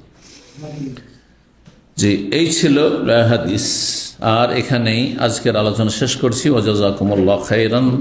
আল্লাহ রাব্বুল আলামিন আপনাদের দিন দুনিয়া যেন বরকত দান করেন, সমস্ত বালা মুসিবত থেকে অনিষ্ট থেকে আল্লাহ যেন হেফাজতে রাখেন, সুস্থ রাখেন, নিরাপদ রাখেন, এবং যে যেখানে আছেন আল্লাহ রাব্বুল আলামিন সার্বিক কল্যাণ দান করেন। রব্বানা আতিনা ফিদ দুনিয়া হাসানা ওয়া ফিল আখিরাতি হাসানা ওয়া কিনা আযাবান্নার। ছেলে মেয়েদেরকে যারা ছেড়ে এসেছেন, পরিবার পরিজন সবাই ছেড়ে এসেছেন, আল্লাহ রাব্বুল আলামিন তাদেরকে যেখানে থাকুক না কেন আল্লাহ যেন হেফাজতে রাখেন। রব্বানা হাব লানা মিন আজওয়াজিনা ওয়া যুররিয়াতিনা কুররাতা আ'য়ুন ওয়াজআলনা লিল মুত্তাকিনা ইমামা। ওয়া সাল্লাল্লাহু ওয়া সাল্লামা আলা নবিয়িনা মুহাম্মদ ওয়া আলা আলিহি ওয়া সাহবিহি আজমাইন।